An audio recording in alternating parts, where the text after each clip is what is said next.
Whether you're solving murders during breakfast, cracking cold cases on your commute, or playing amateur detective at bedtime, Amazon Music's got millions of podcast episodes waiting. Just download the Amazon Music app and start listening to your favorite true crime podcasts ad-free, included with Prime. Hey, Hans, today is the big day. Give him hell, boy. Hey, I'll give it to him.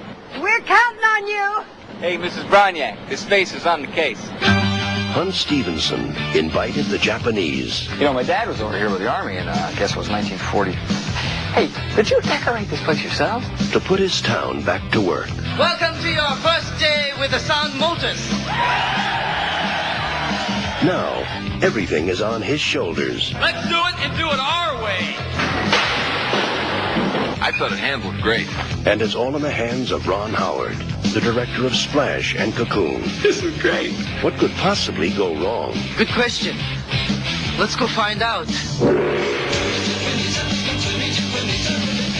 We must be a team. In Japan, our goal is 0% of defect. How'd you slip by? Everyone thinking only of company. See, we have our own way of making cars. This is Looney Tunes. Looney Tunes? I've heard a lot of talk about how good the Japanese businessmen are. Oh, I'm sorry. I don't get it. I don't see it. I'm not impressed. You're fired. He's coming! I can't stand it anymore. Safety glasses. You failed. They're closing down the factory and going back to Japan. I'm calling all the guys, and we're coming over to get you. Oh, stop around yourself. At least take off your watch. Look, I would love another chance. I know we could do better. Can we do it? Can we do it? Can we do it? Paramount Pictures presents I came to tell you you were great tonight. I was really proud of you. Michael Keaton Whoa, yikes. Whoops. A boom. in a Ron Howard production. Is it just me, or you hate the way your shorts feel when they get wet? I actually kind of like it. Really? Gung Ho. That's all, folks.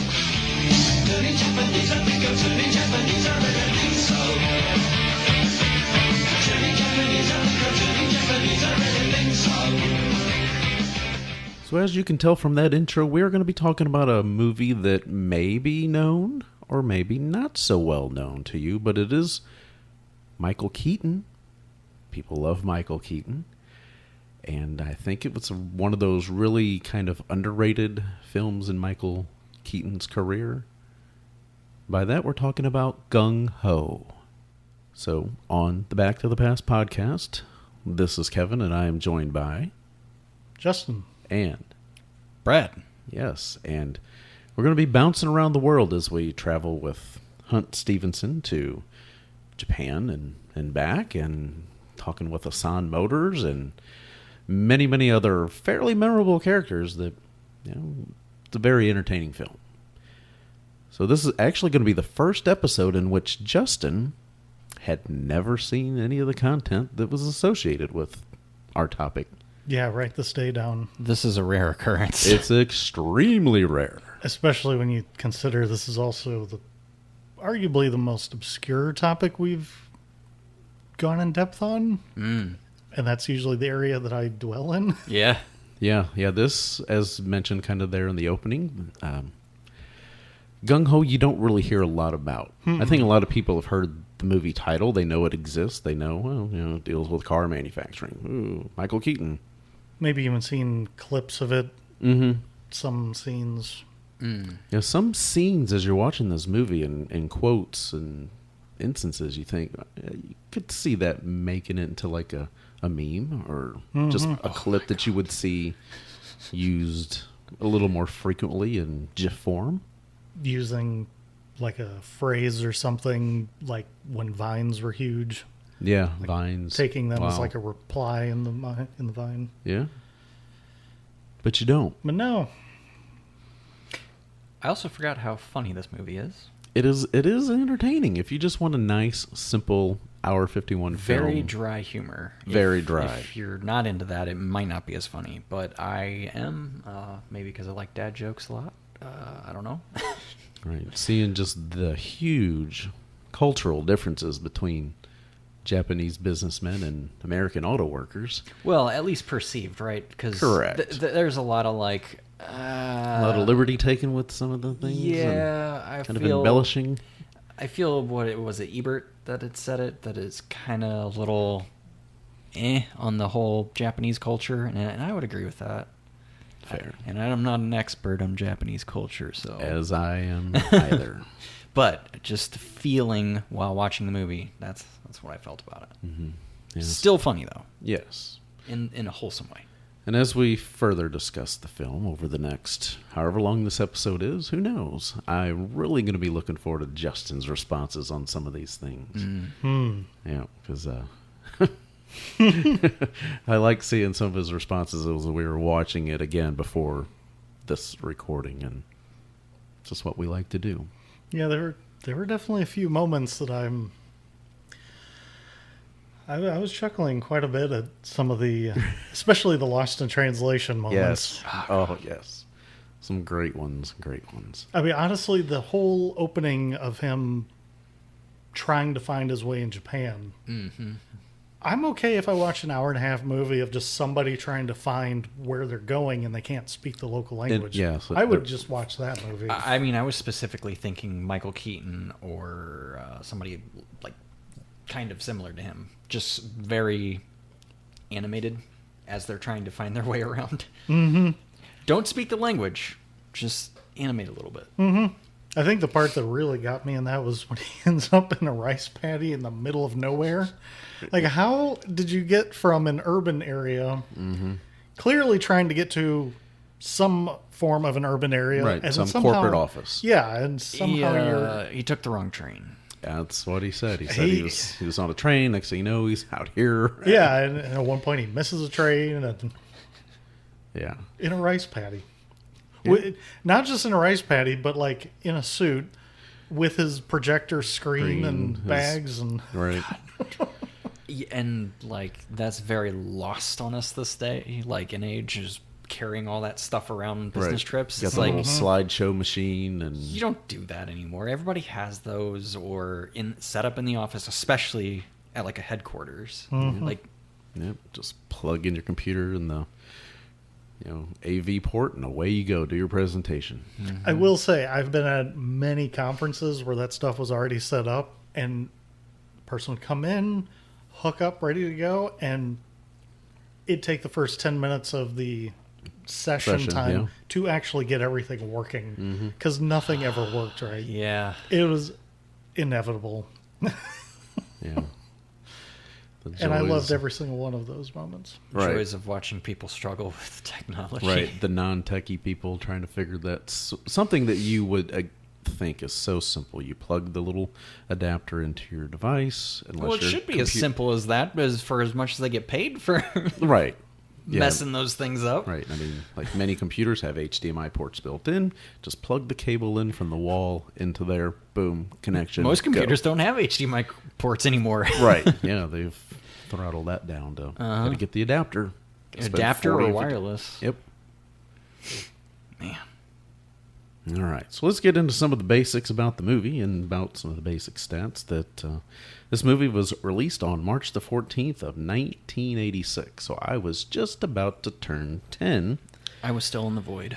Yes. You were not even a thought in your parents' eyes. Mm-mm. And this had a budget of approximately $18 million, which, you watch the film, you think, makes sense. Probably didn't expect it to even be that high, but, when you're renting out factories and stuff like that, transportation. I wonder how much of it was for the scenes with all the cars and the equipment and just renting all that space. And it made around $7.1 million on opening weekend, on its way to a $31.6 million approximate worldwide total gross. Not quite double, but... Right. Yeah, that's pretty much U.S. I don't know if this was really released overseas, because if the U.S. total and the worldwide total is the same... But you would have thought something like this they would have probably also released in Japan. Would have made sense. You got a lot of Japanese actors. Yeah, I could see that going either way. Either it doesn't play well over there, or Obviously, Toyota knew about it because they yes. they utilized the movie for some training and stuff later. Yeah. It was kind of interesting to find out. Mm-hmm. Like, in fact, Makes while sense. I was reading up on some things about it, I thought, I wonder if there's anything like that. And then I stumbled on that too, and I'm like, oh, okay, yeah. So as I mentioned, 1 hour and 51 minutes. So not bad, just checking in a little under 2 hours. It doesn't feel that long. No. It feels a lot shorter. Yes, it does feel a lot shorter, and I think this film doesn't leave me thinking, man, I sure wish we had another 10 or 15 minutes on this. I'm good. Yeah.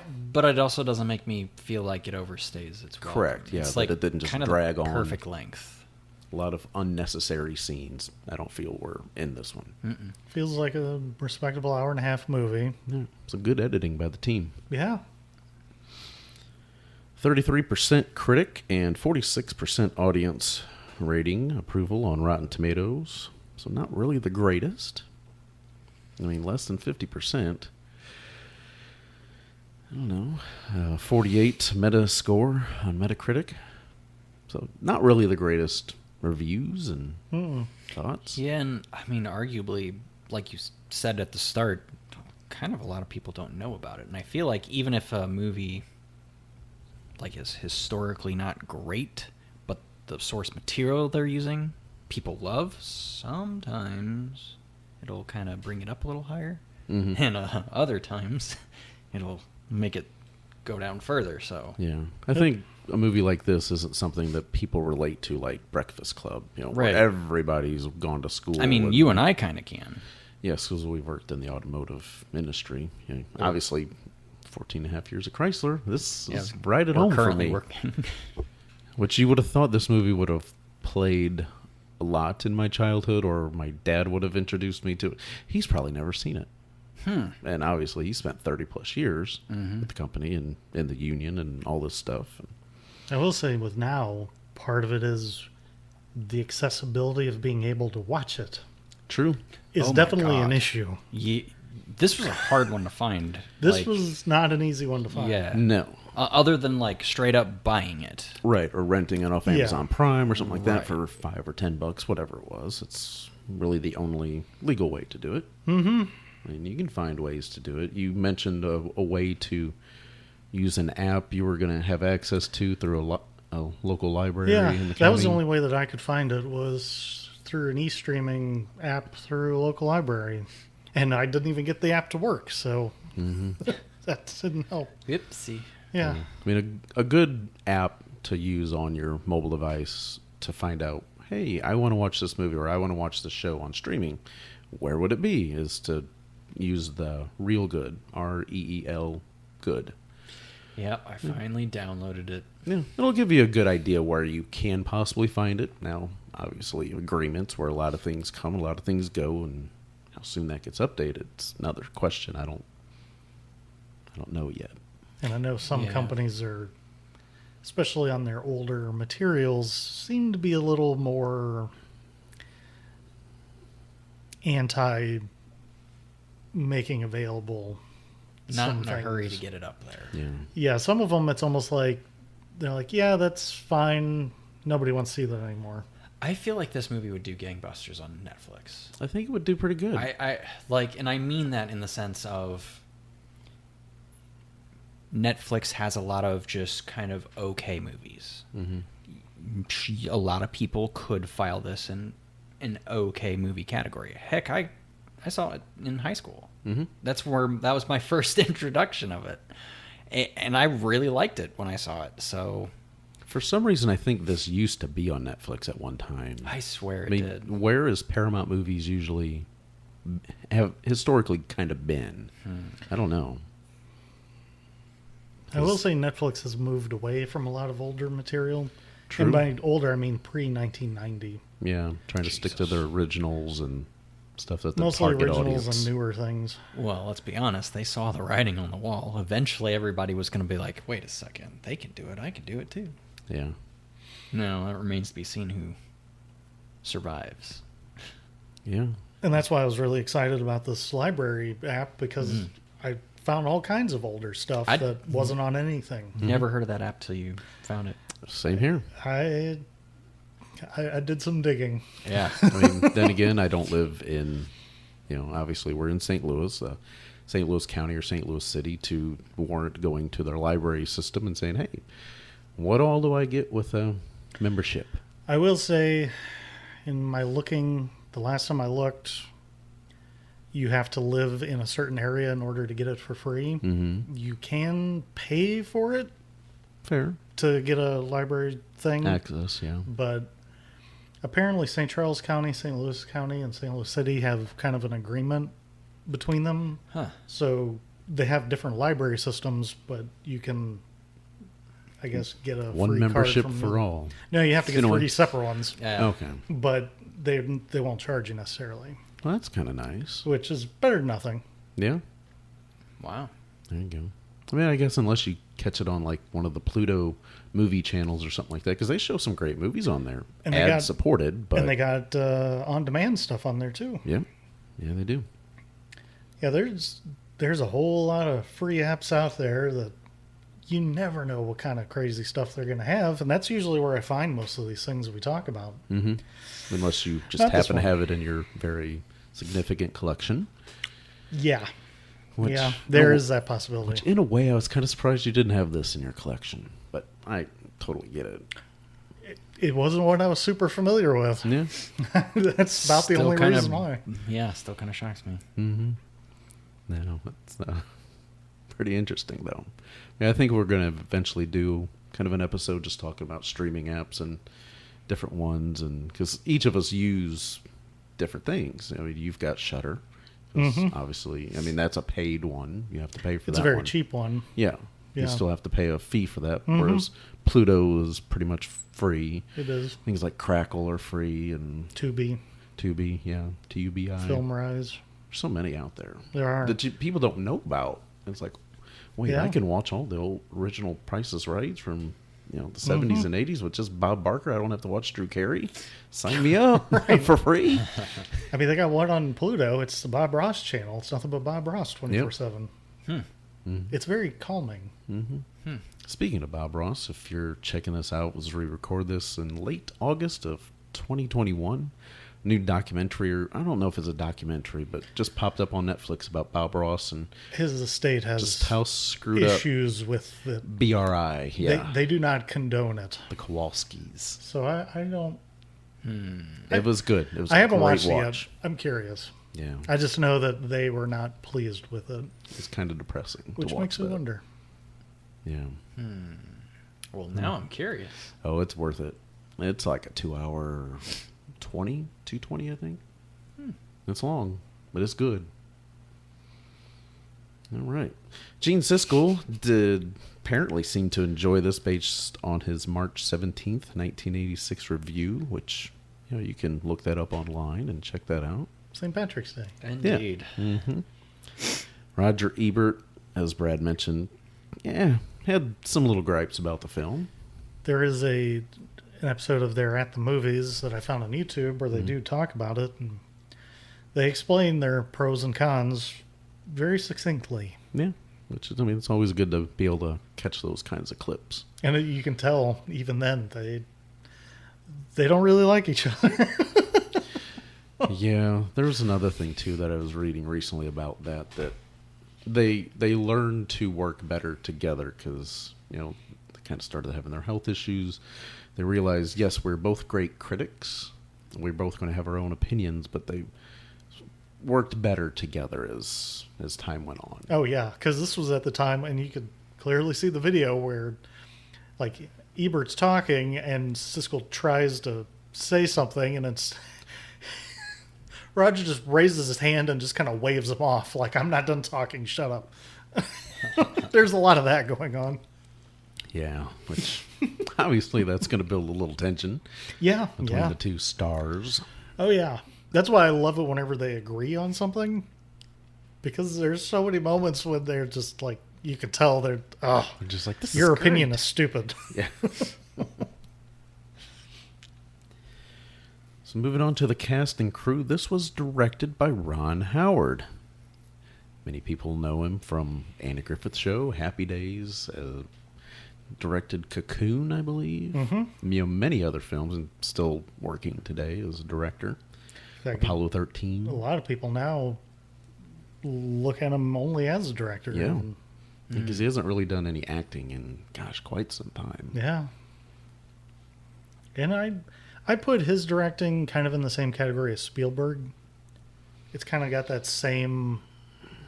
It doesn't draw a whole lot of attention to itself. Mm-hmm. Yeah, you can kind of tell it's all about the art, not, hey, look what I came up with. It's very...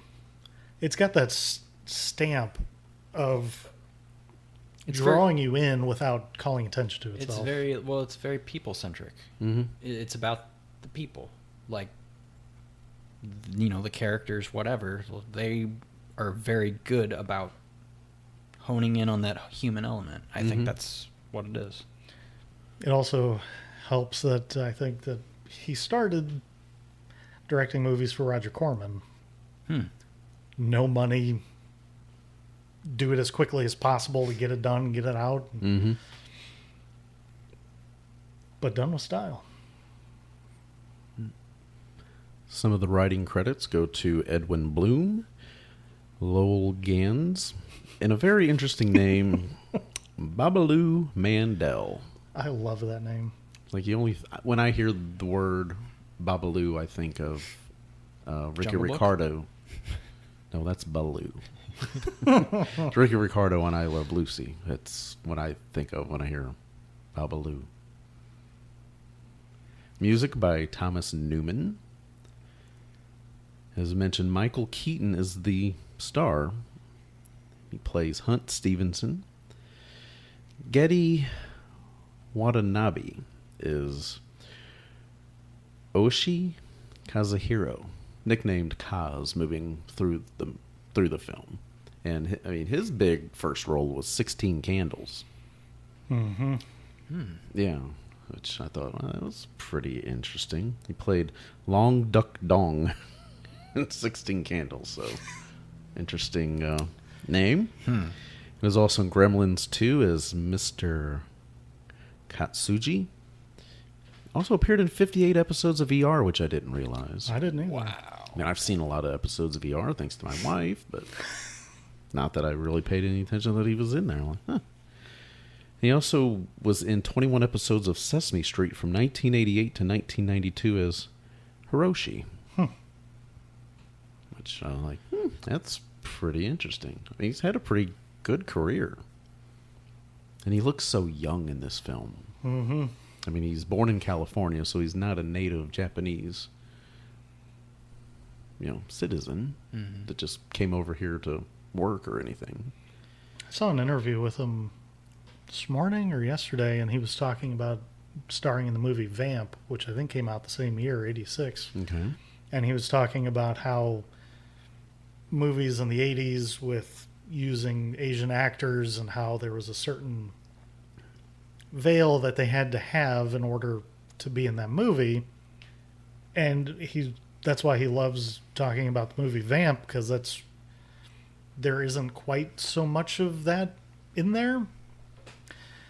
Meaning you had to have an accent and you had to act a certain way and or else it wasn't going to be in the movie. Mm-hmm. And that's kind of what you see mostly.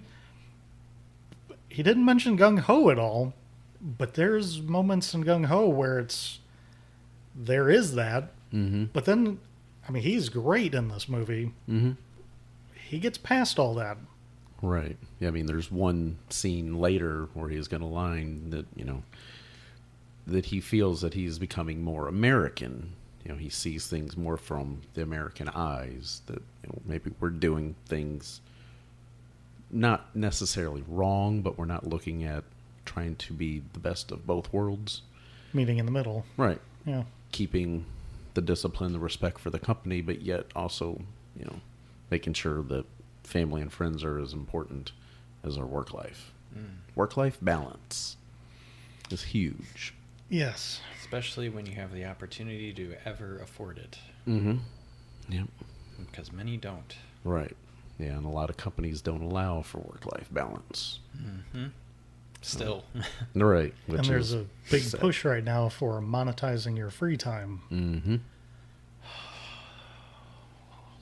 some of those just get on my nerves. Do something because you want to do something. Don't do it because you're going to get paid to do it. Mm-hmm. You mean I don't get paid to cook in my own kitchen? Exactly. Unless you start a wonderful YouTube channel. No, there's get many... that personality going and get that crew going. No, there's many far greater than me. Build that Discord community. You can do it. Put out a cookbook. Makes me feel like puking. And merch. Do an apron. Your own line of cooking equipment. No, I think many do that better too. Hello everyone, I'd like to introduce you to the White Side Butcher Knife. Cutting boards, you can do it all. Come on, man, appliances. Don't. It'll start there and it'll go on to the White Side calendar spread. Ooh. How much does it pay? I knew we'd get them back sometime. to the money, yep. And we've got George Wendt as Buster, which everybody knows George Wendt from Cheers. Mm-hmm. Cheers had started about 3-4 years before filming for this. So, I mean, Norm. Mm-hmm. And you see him, you're like, man, it's weird seeing you in something different. Not to say George hasn't done other stuff besides Cheers. Every time I see him, that's the first thing that pops in my head. Yep. It's Norm. Yep. And I mean, John Ratzenberger, now you kind of think of him not just for his role on Cheers, but you also think of him as from Disney Pixar. Because he's been in like every single one, except probably the last couple. I don't think he's done voices in those, but yeah, he was a consistent appearance in every one from there. And I know he had like some kind of a travel show thing. Yeah. So I know people of a certain age would be like, oh, it's the gentleman from those right, travel the travel shows. guy. He's so sweet. How nice. It's the guy who gives useless trivia in the bar. The moment you think you're the Sam character and you find out you're actually the Cliff character, that was a wake-up call for me. And we've got Mimi Rogers playing Audrey. She's the love interest of Hunt Stevenson. About the only... I don't really know her from anything else other than I think she was either married to or she was a serious girlfriend of Tom Cruise back in the 80s. I know she was in a lot of other things, but I'm blanking on every single one. Mm-hmm. There was one thing in particular that I was like, that's right. She was in the Lost in Space remake as a mom. Okay. Mrs. Kensington and Austin Powers. How about that? And for the horror fans, I have to give them... She was also in Ginger Snaps. Top 5 werewolf movies. Does she play Ginger? No. Does she snap? Ginger does snap. Okay. Not that way. Diddle-diddle. Is it like how Kaz snaps later in the movie? Oh, that's Well, I mean, she turns into a werewolf and eats people, so maybe snaps a little more. okay. Spoilers. Fair, yeah. Skip to this time code. Oh, no, that's... No, that's... You know that's going to happen. Yeah. Hence the title. Right. So Audrey works in a grocery store. And I guess she's maybe like one of the managers or something like that. Cause I didn't get a she's good... not a checker. Yeah, I didn't really get a good feel for what she does. It seems like every time we see her, she's not working. Right, she's just kind of like wandering the aisles, talking with the manager about, hey, well, maybe she's like a shift manager or something like that. Mm-hmm. She's not the store manager. Right. Maybe she's... This really makes me wonder if there's more scenes with her cut. Maybe she's kind of in a similar where she's like that middle management spot. Kind of where Michael Keaton is. Maybe. That would have been an interesting cross comparison between the two that didn't happen. Yeah. I mean, her character reminds me a lot of Andie MacDowell's character in Groundhog Day. Yeah. I mean, they kind of still kind of look a little bit alike in a way, other than Andy having the curly hair. Yeah. I mean, that's what she's known for. It's her curls for one thing. And the very light southern accent. Yes. John Turturro plays Willie. And for me, I think he's best known for Jesus Quintana in The Big Lebowski, and also in his role in Oh Brother, Where Art Thou with George Clooney. He's another one that's been in a lot of stuff. Right, yeah. I think he was in Raging Bull. It's just a very, maybe even uncredited role. I know Barton Fink was one of his first big movies. We've got So Yamamura, who plays Mr. Sakamoto. He's kind of like the head of Nissan Motors. He's the big wig that's over in Japan. He's no one nonsense. Of the, right, yes. He's one of the gentlemen in the boardroom when Hunt first arrives. A very imposing boardroom. And pretty much says, we all speak English. Continue. Yeah, after he rambles for a little bit. Right. And he's like, does anyone speak English here? We all speak English. Continue. Oh, okay, it's going to be that kind of a boardroom. Yeah. No lightheartedness. I'm like crazy for your country. I mean, I love it. My dad was over here with the Army in, I guess it was 1940. Hey, did you decorate this place yourselves? Because, I mean, it's damn nice. It's real Oriental kind of a feel to it. Do you speak English? I'm just curious. We all speak English. Continue, please.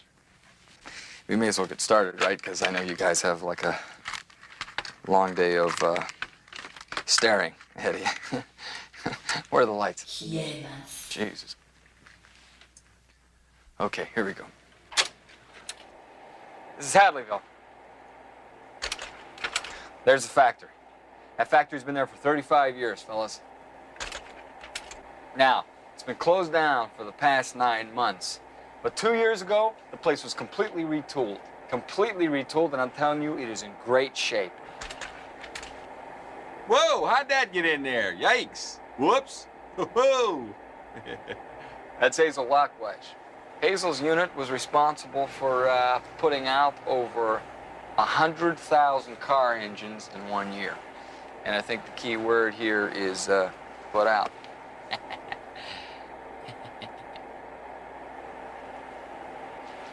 Putting out. Okay. This is, that's, Can you turn the lights on? Thanks. And we've got Sab Shimono, who plays Sakamoto's nephew, Saito. And he also played Lord Noranaga in Mutant Ninja Turtles 3, and also in Mutant Ninja Turtles, the TV series from 2012 to 2015, and character in Waterworld. He's one of those dudes, because every time I see his face, I know I've seen this guy. Right. He's been in a lot of different things. And from what I remember, usually when I see him, he's kind of the villain type character. Just looking at his presence, you say, yeah, he looks like he'd be the evil Japanese guy. Yeah. Not to say that he... In here, he's more of a weaselly evil guy. Sneaky. Like he takes pride in somebody else's failure. Oh, I gotcha. Yeah. Right. Oh, Uncle, look at this long list of defects on these cars. Yeah. He's just smiling the whole time. Such glee. He failed. But he has a great line a little bit later when Kaz says, "This is Looney Tunes." And he's trying to explain what Looney Tunes is. Sakamoto, of course, don't get the reference, and he's talking about, he's explaining it in Japanese, and then all of a sudden you hear, they did at all, folks. It's just great because it's out of character kind of for him. And played so straight. So straight, yes. Wonderful, wonderful job. 伊藤さんの奥さん、主産中です。病院にいた方がいいと思います。どうだ、伊藤君病院行くか？いえ、ここに仕事続けます。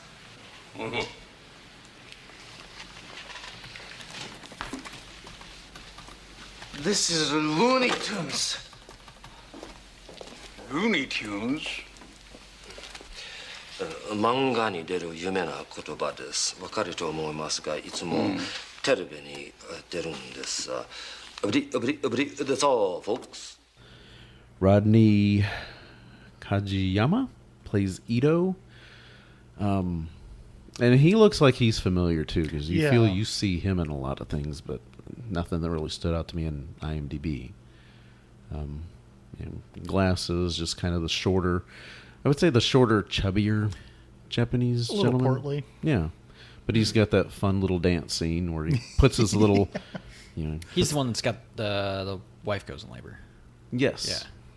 It's like the montage scene. And I mean, it's an 80s movie where you got to have one. I mean, he's doing almost like a flash dance kind of. Right, down the assembly line. With A lot slower, but. No radio on assembly line. Yeah. Except for that day. Right. Well. Right. No radio, no cigar. And we've got Patty Yasutaki playing Umeki Kazuhiro. So she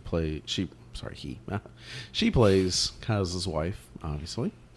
And she was a very small role, but very small. memorable. Mm-hmm. Yeah, she had a couple good moments in there, especially talking about she comes in with the box with the bike, wanting Kaz to put the bike together for their son whose birthday's the next day, and then they're arguing in Japanese, and she goes to the phone and he yells, "And don't bring my mother into this."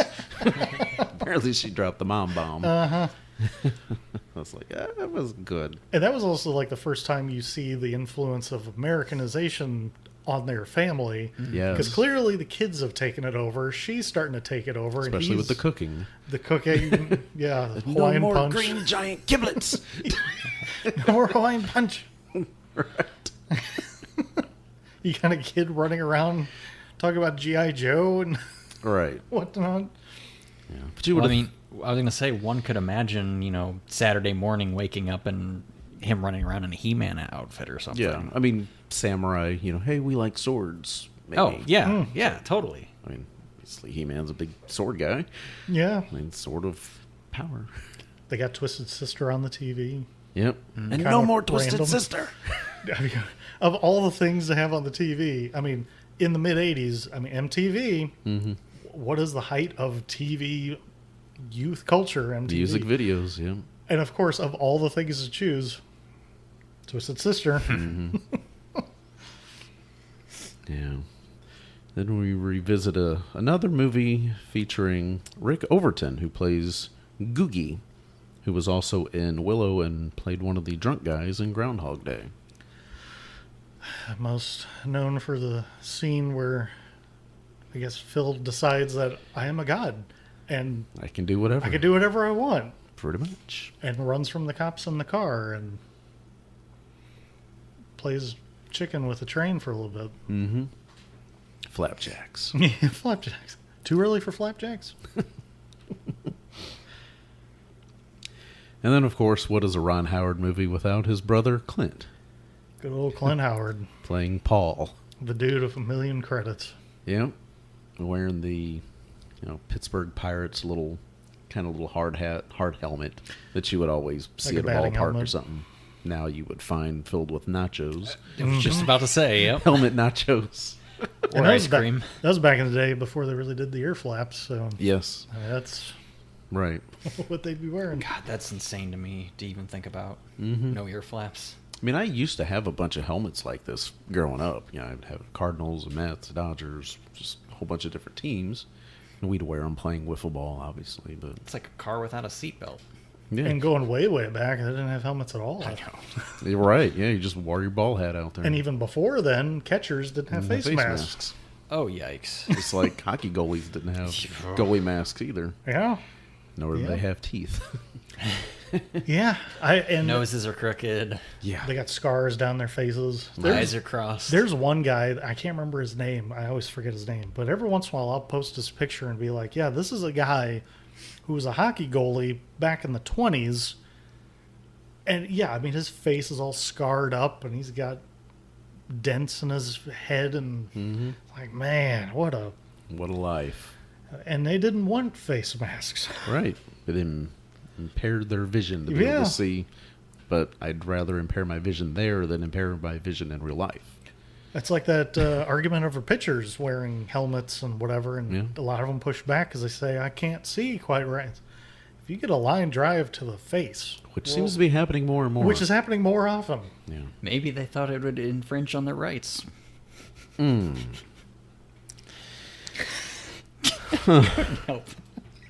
Guess not. All right, then we got Rance Howard, the father of Ron and Clint, playing Mayor Conrad Zwart. Kind of following that, would a early Ron Howard movie be without a Rance Howard appearance? Yeah, yeah. I mean, that happens a lot in his early ones. Yeah, I mean, he appeared in 15 films directed by his son. Mm-hmm. That's a lot. Mm-hmm. Because I remember I think it was the second movie he directed, oddly enough, called Grand Theft Auto. And no relation. Yeah. GTA. And I remember he shows up in it. And when I found that out, I'm like, oh, yeah, I totally see it. Mm-hmm. Their faces are... Yeah, definite resemblance there. Mm-hmm. And then I can't unsee it. Nope. So Rance was also in 6 films that were nominated for Best Picture Oscar. So either he had a good agent or everybody that he worked with had some good films. I'd imagine Apollo 13 was one of those. Because we know Gung Ho wasn't. Well. Cocoon probably wasn't. It might have been. It might have been. Yeah, it was a great film. It might have been. I don't know that I've seen that film. It's good. Wilford Brimley pretty much looked the same as he did when he passed away. And it was, 30 some odd, 40 years difference? If I remember correctly, Wilford Brimley was the same age in Cocoon as Paul Rudd is now, and you compare the way they look. Right. It's like... Wilford Brimley looked 30 years older than he was. He looked in his mid-70s when he was in his 45. Yeah. And Paul Rudd looks the same that he did in the 90s. Right. Back in the, was it Super Nintendo commercial? I mean, I was thinking even just like, is it Clueless? Oh, yeah, with Alicia Silverstone. Mm-hmm. Yeah. You brought up Apollo 13. Clint Howard was in that, too. Well, of course he was. That's one of Ron Howard's biggest movies. That might have been the first time that I recognized Clint Howard. As a kid, I was like, that guy, he looks different. He looks very aged. But I get really annoyed whenever a period movie doesn't have hair and clothing type of movie that match up with... What time of the month does that come out? Dad jokes for days on this one. But a movie that takes place... All right, I'll explain it this way. A movie that takes place in the 60s and they have modern haircuts. Like 80s or 90s. Even that. Kind of like Back to the Future, Marty McFly traveling back in time. Kind of, but the set design, they're just too lazy to actually do it right. Yeah. And I saw Clint Howard in Apollo 13. I'm like, that actually looks like a guy that would be in the control room in the late 60s. Yeah. And I'm like, that's great. And as a kid, that blew my mind that you could actually have a dude that looks like they fit in. And that's Clint Howard. He looks like he fits in everything. Clint Howard is to Ron Howard as Rob Schneider is to Adam Sandler. Oh, boy. Yeah. You to can't be fair, have one without the other. To be fair, Clint Howard will do a lot of other things. Rob Schneider kind of doesn't anymore. He once did, but not anymore. Fair. I call Clint Howard the eternal journeyman of Hollywood. Fair. He'll do just about anything. Well, but he's really good at it. Yeah, because it's not like he's ever going to be the leading man. He's never going to be the second in. Because he did the only movie I can think of that he was Evil Speak in the early 80s. That's about the only thing I can think of where he was the main guy. But I've seen interviews with him where he says, I know I'm never going to be the leading guy, and I don't care. Right. I'm working. I'm working. I do work. As long as the work keeps coming, I don't care what role it is. Right. I love that. Right. So what if I just make a couple $100,000 instead of a couple $100 million off Sure. this film? Shoot, I'd take it. Yeah. Right. And I mean, the dude's been acting since he was a little kid. He was in the first Star Trek series as a little kid. Yeah. I think he also made an appearance on Andy Griffith's show. I think so. It's the Andy Griffith Show, starring Andy Griffith. And Ron Howard. with that whistling theme song. Can't forget it. Yep. Not even going to put that in your ears, Nope. folks. Nope. You can do it on your own. La, la, la, la. Then we have the mother of Ron and Clint Howard, Jean Spiegel Howard. Also the wife of Rance Howard. Go figure. So are you saying it's a family affair? Speaking of theme songs that get stuck in right, your head. not quite the TV series, but... Not quite. And she also appeared in Cocoon and Apollo 13. So I think she was only in 2 films by him that I can think of. Maybe there's more. Then we have another blast from one of our episodes past. Martin Ferrero playing Crandall. Which he's only in like this one scene. Mm-hmm. This blew my mind. Yeah. Because I was staring, I'm like, I know this guy. And I was about to look him up when Kevin said where he comes from. I'm like, oh, that's right. And you'll know where he comes from when I say that he also played Gennaro, the attorney in Jurassic Park, and was also in Planes, Trains, and Automobiles. I don't really remember him from that. Do Jurassic Park, obviously. Yeah. Well, I haven't seen Planes, Trains, and Automobiles for a while. Yeah, I thought we watched it before we did the John Candy film. I mean, I don't know if we watched it together. I know we talked I about watched it. Yeah. I don't remember if I watched it or not. Yeah, I haven't seen it in a while. It's such a great film. It's wonderful. Wonderful. Chef's kiss.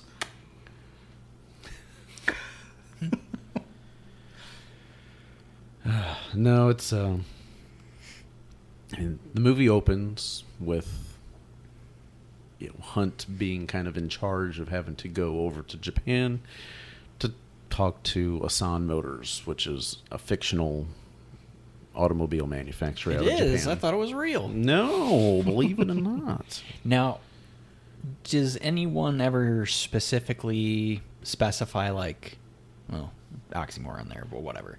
We'll roll with it. Does anyone ever say, like, what they're modeled after? Or do they take a couple of companies and kind of mold them into one fictional one? They're supposed to be kind of modeled after Nissan Motors. Okay, because it's the vibe I got from the color scheme on the logos. Red, yeah, like the old red lettering. blue. Yep.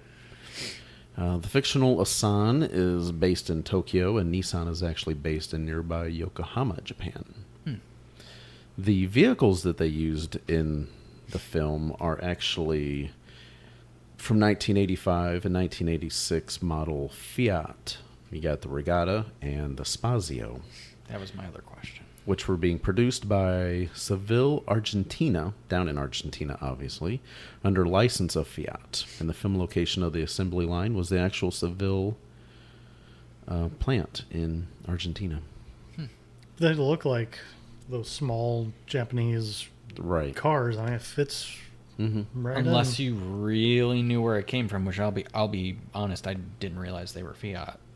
Right, I wouldn't have either. They definitely resemble I think the wheel caps gave it away.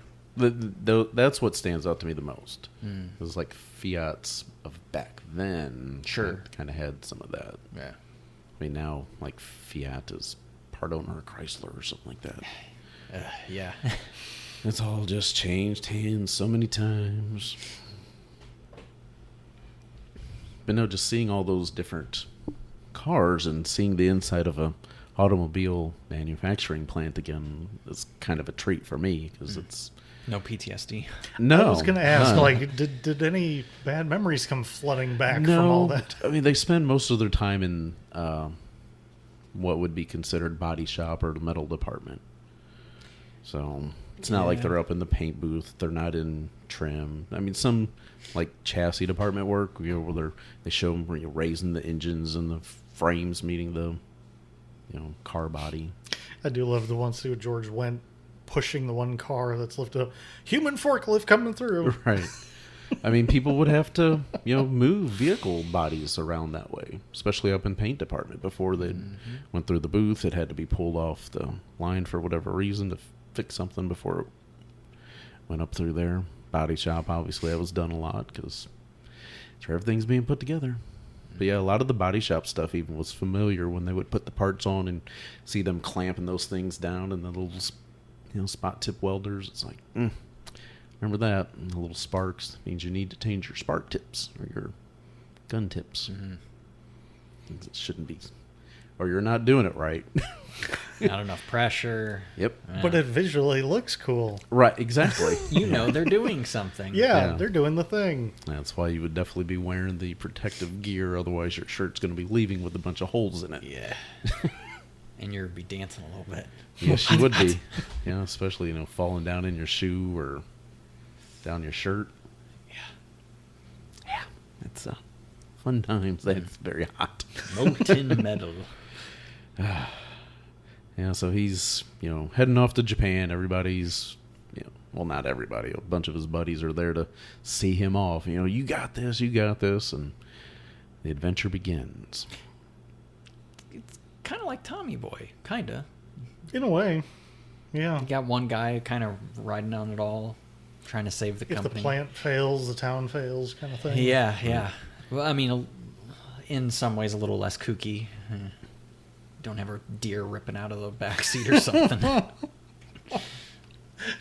Yeah, it's supposed to be taking place in the fictional town of Hadleyville, Pennsylvania, which is clearly not too far from Pittsburgh. Right, it's kind of modeled after Pittsburgh because there's a lot of pirates stuff gear, yeah, here and there. Yeah, a couple of people wearing Phillies hats in the big crowd, which blends in a little more. Yeah, because that yellow for the pirates really stands out. Mm-hmm. It does, especially at that time. Yeah, so we find out that this factory used to produce automotive engines for cars, and they were doing really well, and then that company went out. But before that, it was like an underwear factory, the kind that fits good around the waist and doesn't have the elastic that cinches up on your up your butt and stuff. Trying to joke with them, and right, they're not even cracking a smile. No. If anything, they just look at each other like, "What is he talking about? Why is he rambling about all this?" Yeah. He goes to find some local cuisine. He's like, not digging what the local cuisine is at that. Oh, that looked amazing to me. So he decides to just, hey, when in Japan, go to McDonald's. Also, yes. Mm-hmm. Which I gotta say, a Japan McDonald's is not going to be like an American McDonald's. Right. Especially nowadays. Yeah. You'll get some of the same menu items, but they're going to have their own local specialties. Oh, yeah. Every place around the world has their own local McDonald's specialty. Yep. And a lot of it sounds really good. It does. I would love to try it all. I mean, fries over in the UK or somewhere, those are gluten-free. Here, we coat them with wheat. So our McDonald's fries are not gluten-free. Is that why they taste so good? I don't know. It's just the stupidest damn thing I can think of. Because it's not like they're fried in the exact same oil as the chicken or the fish. They've got their own dedicated fry fryer. Right. Fry fryer. Mm-hmm. Fry flyer. That's easy to say.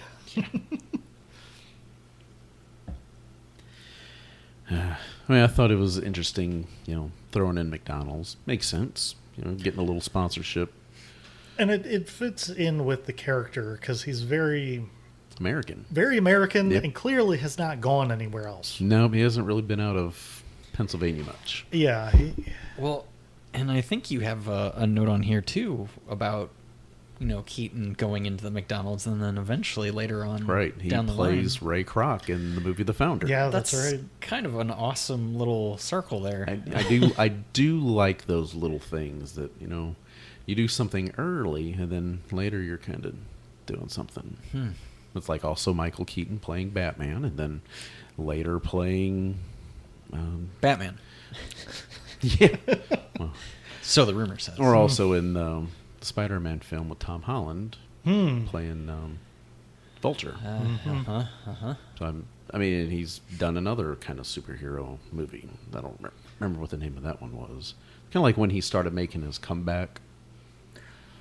Well, there was Birdman. Yes, that's it. Which is something else. I've yet to see it, but I've heard it was good. It's different. Okay. It's meant to be a one-shot movie, even though there are hidden cuts in it.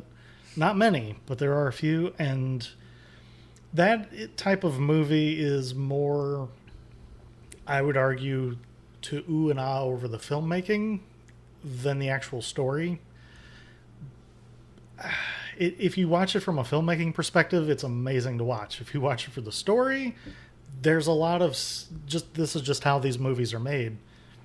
There's a lot of scenes where people are just walking because they're trying to set up the next scene for them to walk into. So they have to walk out of one scene, walk into another scene. But that is the famous movie where he's running around in his tighty whities out, like, I think Times Square-ish.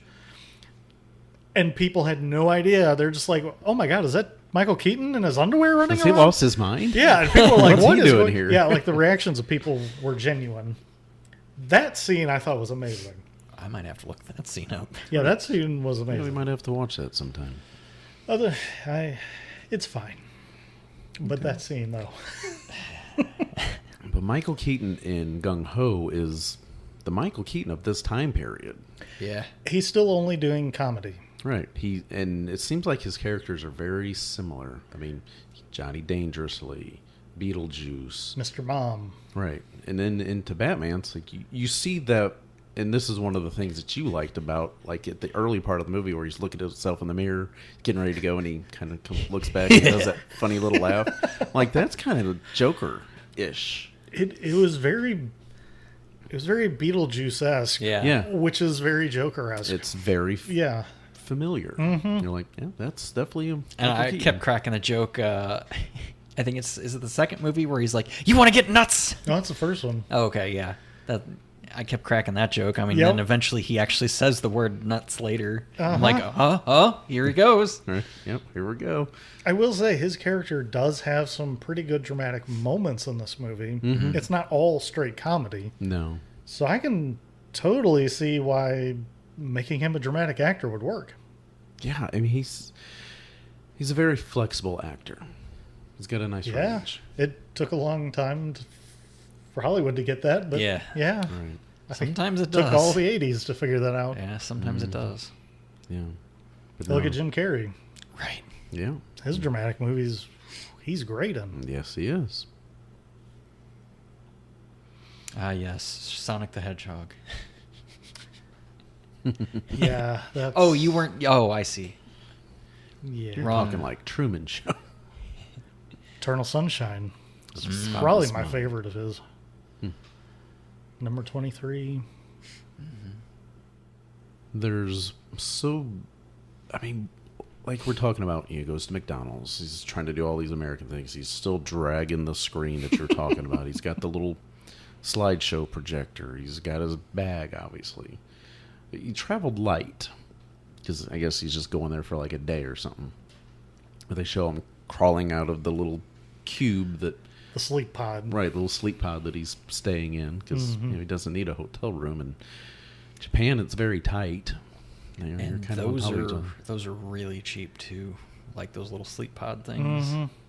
So if you ever want to save a buck or two, and you sleep can, pod? yeah, and you can huff it, like, might be worth a look. Oh, I was watching a thing about those, and I mean, people make fun of like the hour hotels here.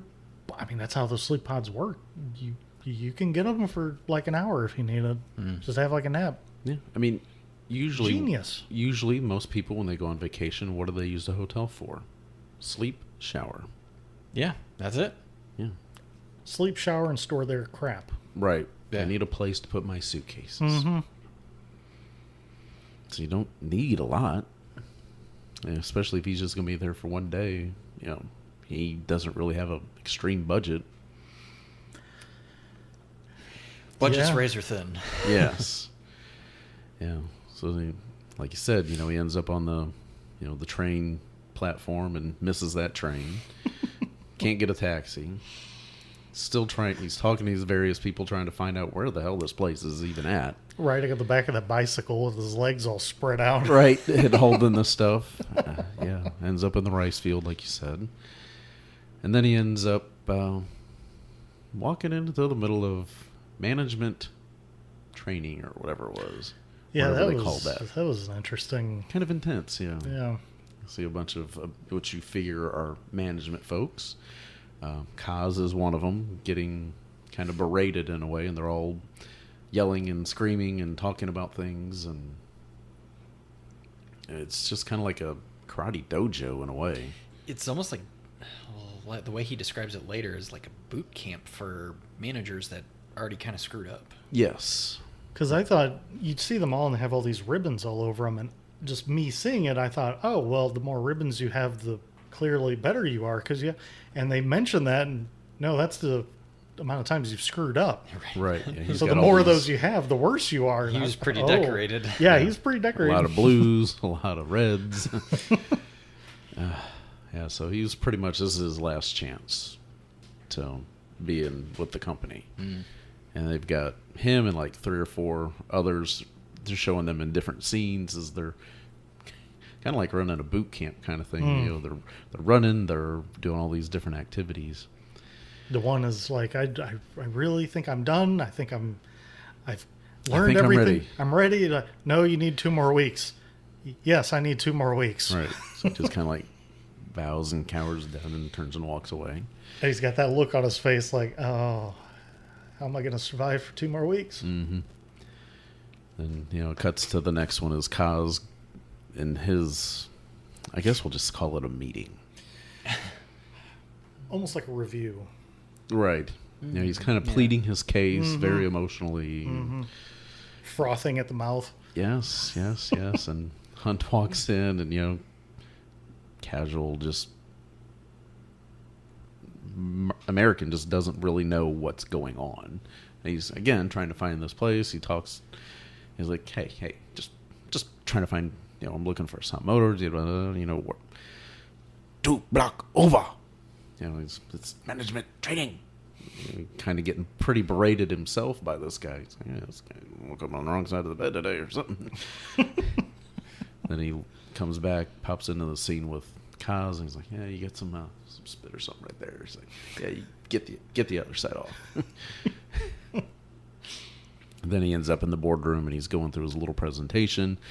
His jokes are falling very flat with the boardroom. Not with me. No. He cuts to the slide. It's got the kind of curvy brunette, kind of bending over, low cut top. Like, whoa. How'd this get in here? Right, how'd this get in here? Then there's like the joke about putting out. And he's really proud of it. Right. Yeah, you know, she put out 100,000 cars and her team and did this and this and this. Yeah, you know, putting out. Yeah. I've never been in a meeting quite like that. Right. And the thought of it kind of terrifies me. Yeah, yes. I don't think I have either. Yeah. No, I know I haven't. I've been in some very uncomfortable meetings and some very angry meetings, but never where it was just pure silence. Did somebody put pause on everybody? Right. Is this out of your world? Am I still here? Come on, Evie. Am I alive? Yeah. Unfreeze the people. Is this Sixth Sense? Yeah. Did somebody drop me into a different reality? I see dead people. Yeah. But I like the fact that they have, you know, he comes in with the screen. He's like, you know, where can I set the screen up? Like, so, you know, this wall opens and there's a screen there. Okay, you know, somebody get the lights, and you hear the female voice, lights go down. He's like, oh, so voice activated stuff. Back in '86. Yeah. Which I think is a really interesting kind of foreshadowing that everything they do is super efficient and straight to the point. I mean, like that whole scene, like everything about it is, it's no nonsense. Everything is functional, but it does exactly what it's supposed to do. Right. And here's you, American, who's like stalling and taking up our time. Get to the point. Right. You've got 10, 15 minutes, and you've wasted 5. Yeah. I mean, and I just love all that little subtle, like how efficient like he doesn't need to bring a screen. Not only do they have a screen, they've got a whole wall hidden in the wall for that. Mm-hmm. It was a pretty sizable screen for back then. Mm-hmm. It was. Yeah. Yeah, then he finally he sees that what he was hoping for out of his presentation is just not going anywhere, so he kind of just, all right, here's the deal. And he kind of goes into the spiel about how important the factory is to the town, and which makes sense. He leaves. He does not have a good feeling about it at all. Shows him kind of depressed. Can't imagine why. Right, because it went horrible. You know, it's funny, though. I feel like those times that you feel like it just goes absolutely horrible are the times that it is actually the best. You just weren't in the right mindset for it, maybe. Right. For it to feel otherwise. Right, because you're mentally going into this meeting expecting an outcome, expecting what you've put together is going to be successful. Mm-hmm. And when you have to, switch gears, you're like, oh, God, I don't know if I switched to the right gear. And you think, well, what I had prepared sounded great. What I felt I ended up having to come up with. Yeah, that on the fly, though, is typically a little bit more... real. Yeah. Mm-hmm. Oh, I've been there many times. Yeah. It's like, come up with all this stuff, and in the middle, it's like, yeah, this is really stupid. I need to bail now and just go off the cuff. Yep. The one thing that they didn't do that I think is very accurate for a lot of us is, oh, man, I should have said this. Yeah. If I would have just said this instead, but it's too late now. How many times has that happened? I mean, it happens almost anytime we're like, oh, what's that one thing? Happens every time we record. Yeah. I'll think of it at 3 a.m. Oh, yeah. Oh, remember that thing I was talking to you about a week ago? It's Nope. this. Right. Well, here it is. Yeah, so Fly obviously flies back to America, and, she picks him up. He's like, I remember that time when you introduced me to your dad and he was chasing me around with a power saw or power sander or something like that? I don't think it went that well. Right. It's like that's pretty telling. So he doesn't have high hopes about any of it. But, then he gets he's there at the grocery store with Audrey. I believe it's Audrey. Or is it Aubrey? Let's look. Audrey. So he's at the grocery store. She's working. He's just kind of hanging out, eating cookies out of the packages on the shelf. And one of his friends comes running in and says, "Huh, you did it. Great. I did what?" And that's where the dude runs into the cart. Right, the little old lady. My eggs. Your eggs, my eggs. Right. Which, that's a good scene. Yeah. Right. Lets them know that, the Japanese, they're coming next week. And, they got this big old greeting celebration for the Japanese. Like there. the town shows up. Then, well, yeah, that pretty much is. So they're all there. They've got the Assam Motors #1 in our heart signs, and they've never met them. They have the little kid karate club out there. Yes, little kids in the karate.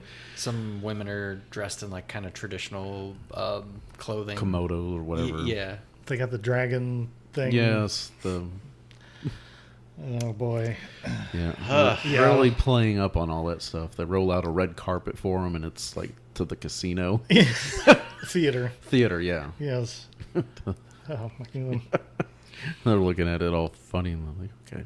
So take their shoes off. Right, because the carpet's been rolled out for them now to walk on carpet. They take their shoes off.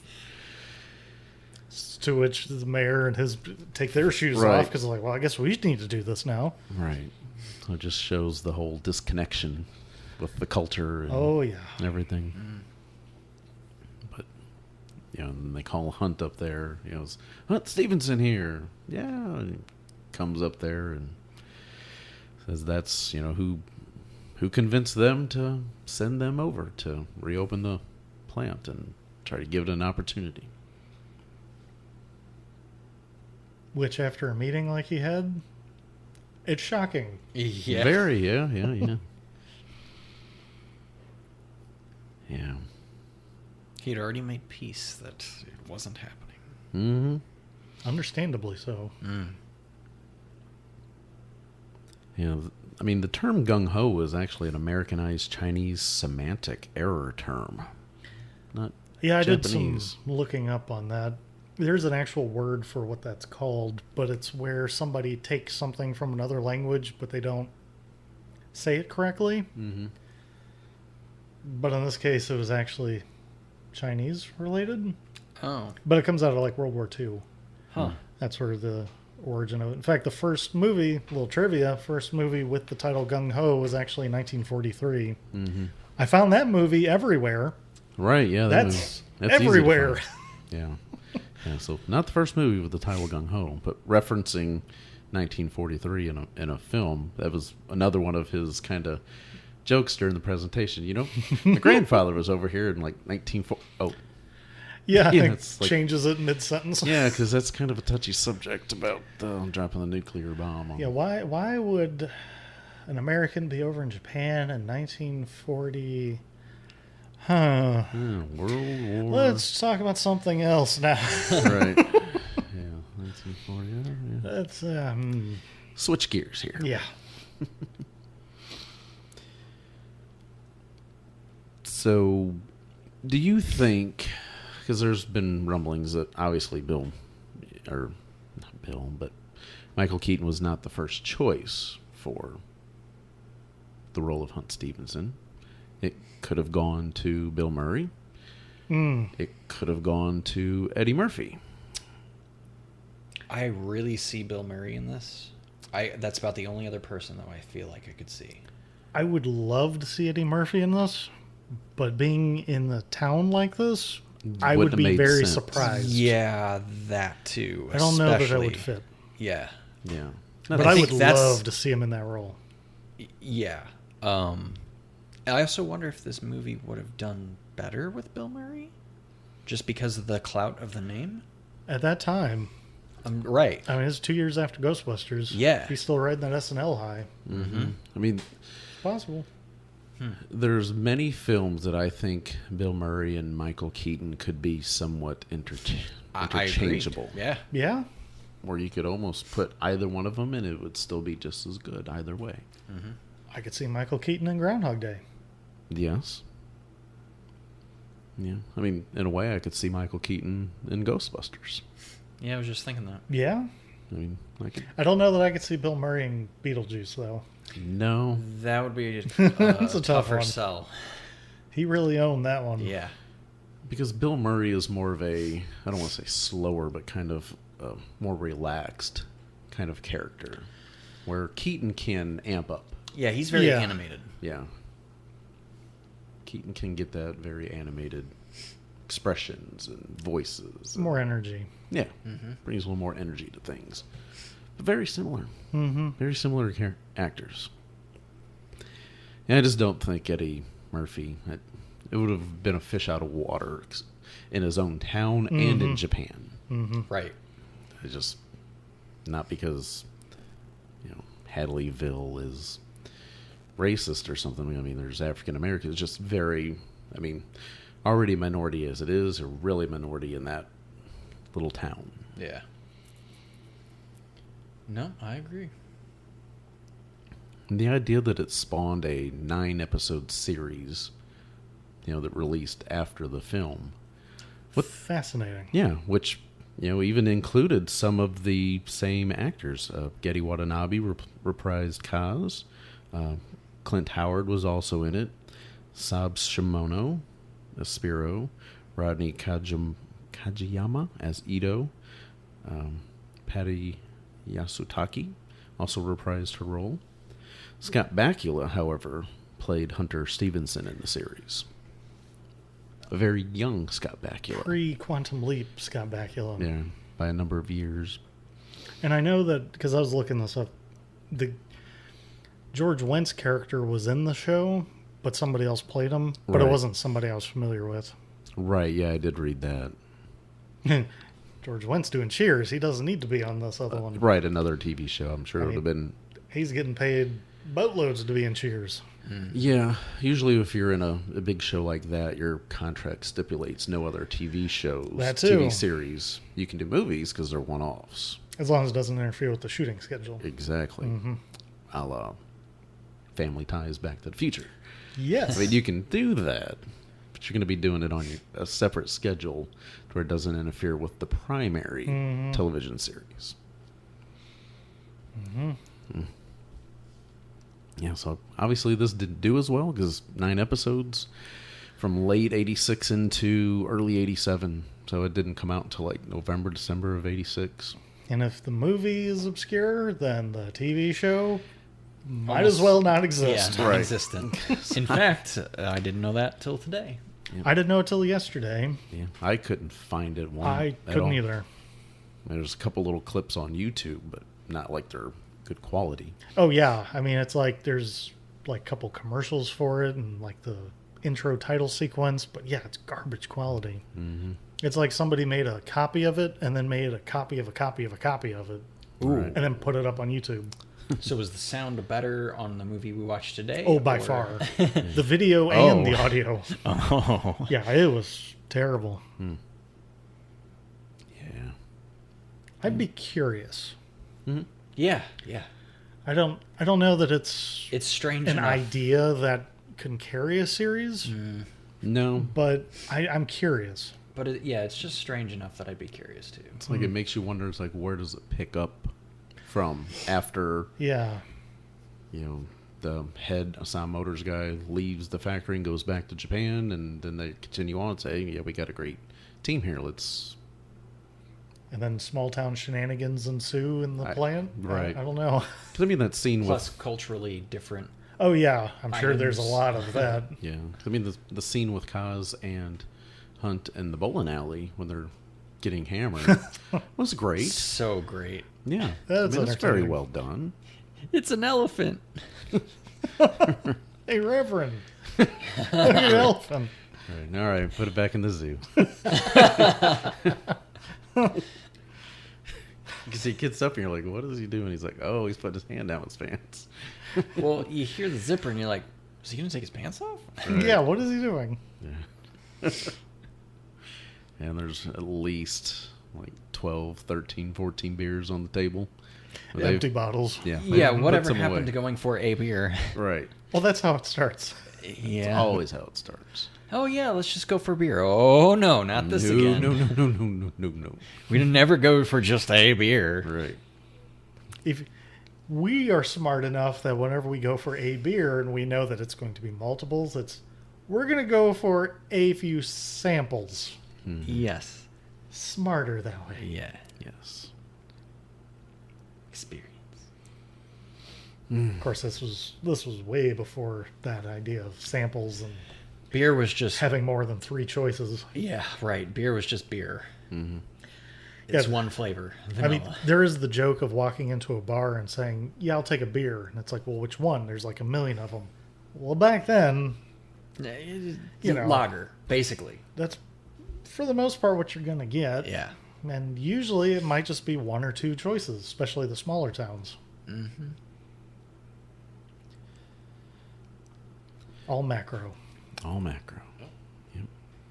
All right. Well, we're going to take a quick little break, and we will be right back. Enjoy some of these 1986 automotive commercials. Camaro IROC C. Looking so hot, so good. So much thunder under the hood. I rock, ooh. I rock and roll. I rock, tough on the streets, so mean. Camaro's my thunder. Drive this machine. I rock, ooh. I rock and roll, yeah. Drive today, Chevy. Live today, Chevy. I rock. For us, now there is a personal car that has exactly what we're looking for. Taurus, now there's an American car with the shape and the feel we've never seen before. For all of us who demand excellence in design and function, for all of us who will not compromise, Ford listened. Ford created Taurus for us. For us, now there's an American car that has exactly what we've been looking for. Taurus, now there's an American car with the shape and the feel we've never seen before. Ford has seen where we're going. Ford has heard us loud and clear. Ford has seen the future, And now the future is here. For us, Taurus, for us, Taurus, for us. Have you driven a Ford? Everybody needs a Yugo sometime. I bought my Yugo because now I can afford a brand new car. I think it's fun to drive, and it beats my old carpool. I like the rack and pinion steering and the front wheel drive. We wanted a dependable second car. And this Yugo's just what we need. The 87 Yugo GV is still only $39.90. Call 1-800-USA-YUGO for the dealer nearest you. Everybody needs a Yugo sometime.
Why can't we just run the plant the way we did before? I mean, we did pretty good. If you did pretty good, then why are you... Present our IDs.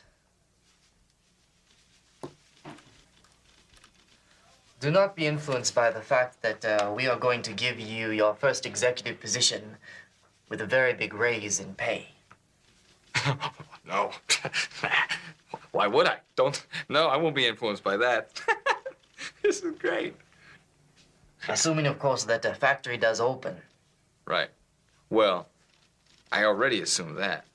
We did not. Can we count on you?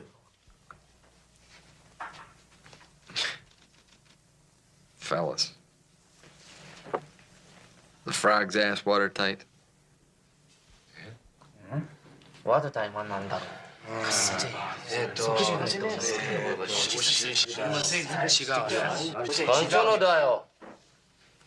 Yes, we believe it is. It also reminds me of Rat Race, whenever Rowan Atkinson is explaining about why he's there, and he brings up, no pun intended. What pun is that? I mean, like the disconnect between what is a joke in one culture versus another one. Mm-hmm. If you don't know it's a joke, you're going to assume that somebody's saying something for real, especially slang. Slang is very difficult to get across culturally. Yeah. Like the one scene where the secretary has the slang dictionary trying to explain why he can't go in to see Watanabe's character. Well, Justin's because he's between a rock and a hard on. Right. And then he's, I got to see this. And then rushes in. Right. Because, like, first he kind of, like, glances at her book or whatever just to see. He's like, I got to see this. It was a very... That had great comedic timing, too. Yeah. Just very quietly, I got to see this. Right. I like, the other line, too, before, whenever they're making the agreement to do the softball game, Hunt says, afterwards, we have a few beers and piss for distance. And Kaz is like, for us, it's accuracy. Having anytime there's any kind of, like a dictionary, like a language dictionary joke, Slang. I always laugh at it. It doesn't matter what, Monty Python had one of those. One of the famous skits from Flying Circus with the whole, my hovercraft is full of eels. And he's trying to get something at like a pharmacist. And then he's just like, what? And finally he kind of motions and holds up like cigarettes. He's, yes. How did you get hovercraft full of eels for cigarettes? Like, I'm easily amused.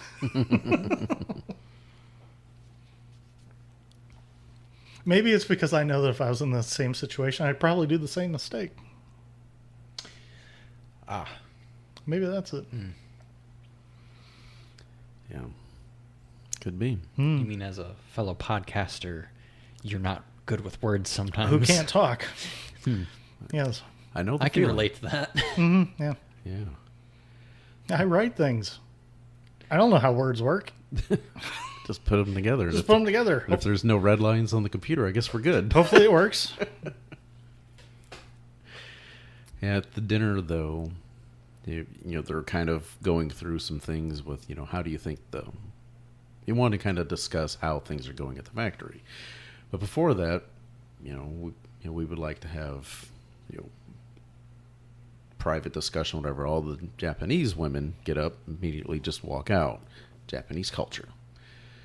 Audrey just continues sitting there. And Hunt's kind of like, trying to get her to, hey, you need to go. And she says, well, gentlemen, do you mind if I sit on this? I'm interested in this too.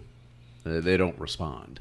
They look kind of uncomfortable. Right. But they don't say like, this is not right. This isn't the way we do things. Right. Anyway, she's still sitting there, and then she kind of trying to interject a few times, and Hunt eventually says, will you just shut up? Or will you just stop? So, yeah, she's pissed now. So she leaves, and not good. They're driving back, and talking about, want to get some ice cream? Haagen-Dazs. And Audrey says, eat shit and die. Hunt says, are you having your period? So she says, always yells, the correct question to ask. So she yells, stop the car. And then, she mentions something about, tits or something like that. And it mentions the other, was it? Heather. So he says Heather. Okay. And she's like, oh, Heather. Yeah. Not what I was thinking, but clearly it's what you were thinking about. Right. Which, Heather is kind of she's only in that one scene. I think walking with that one guy. Yeah, she's only established for all of 30 seconds. Yeah. Because if you don't remember her character in that one scene earlier where she's walking with that other guy, which that's another funny line. Like, oh, hey, Heather. And then the one, I guess it's Googie. It's like, who's the guy? Are you interested? Yeah. And I love how they're all middle school kids, Right. all staring Right. the girl they all fawn over. The hot girl's walking down the stairs. She's walking down the street. Wait, who's she with? Right. Who's that guy? Are Yeah. you interested? I love that. The correct banter that dudes like that would have. Correct, yes. Yep. Yeah, so if you don't remember her name from that 10-second moment. Which was quite a while earlier. Yeah. It wasn't just 5 minutes later. Right. It's within the first 15, 20 minutes of the... It's a good little while. Yeah. But... yeah, it's funny. So she gets out of the car and just storms off. So he's by himself. But I think the chemistry, though, between Kaz and Hunt, Keaton and Watanabe, pretty good. Yeah. They really did work well together with this. Oh, yeah. Because there's the scenes where they don't get along. There's the scenes where they do get along. And sometimes they're Kind of both in the same scene. Yeah, kind of an in-between there, too, at times. Yeah. And they really fed off each other really well. Mm-hmm. Yeah. Yeah, they realized, we're both kind of in trouble. Yeah. We are both screwed. Like the one time he runs into the river screaming and he runs in after him and he's like, I'm not trying to drown myself. I'm going crazy. Yeah, but at least take off your watch. Right. Or whatever, they're getting drunk and he explains about what's going on in the company and he says, well, I see why you're screwed, but this is what I said. Mm-hmm. And then he starts laughing at him. Right. You're way more screwed than I am. Right. Because the original deal was supposed to be if they can make 15,000 cars, then they would get this nice raise, which was about $3 more an hour, and they would have full employment at the factory. But they had to meet this, but Hunt knows that the workers are not going to go for that, so he lies to them thinking that there's kind of a compromise deal if they fall a little short, they get a partial. Well, more specifically, at a meeting, the workers kind of create that themselves, and he goes along with it. Yeah. Sure. Yeah. Right. Let's not focus on that, but yeah. Yeah. That's what it is, but it's not. Yeah. Then hopefully I can convince Kaz and the Japanese that, give them guys a little handout for trying. Mm-hmm. Get them their honorable mention, their participation trophy. And the reason why it was so many cars was because that was better than what the best Japanese month had been. Right. We can outdo you.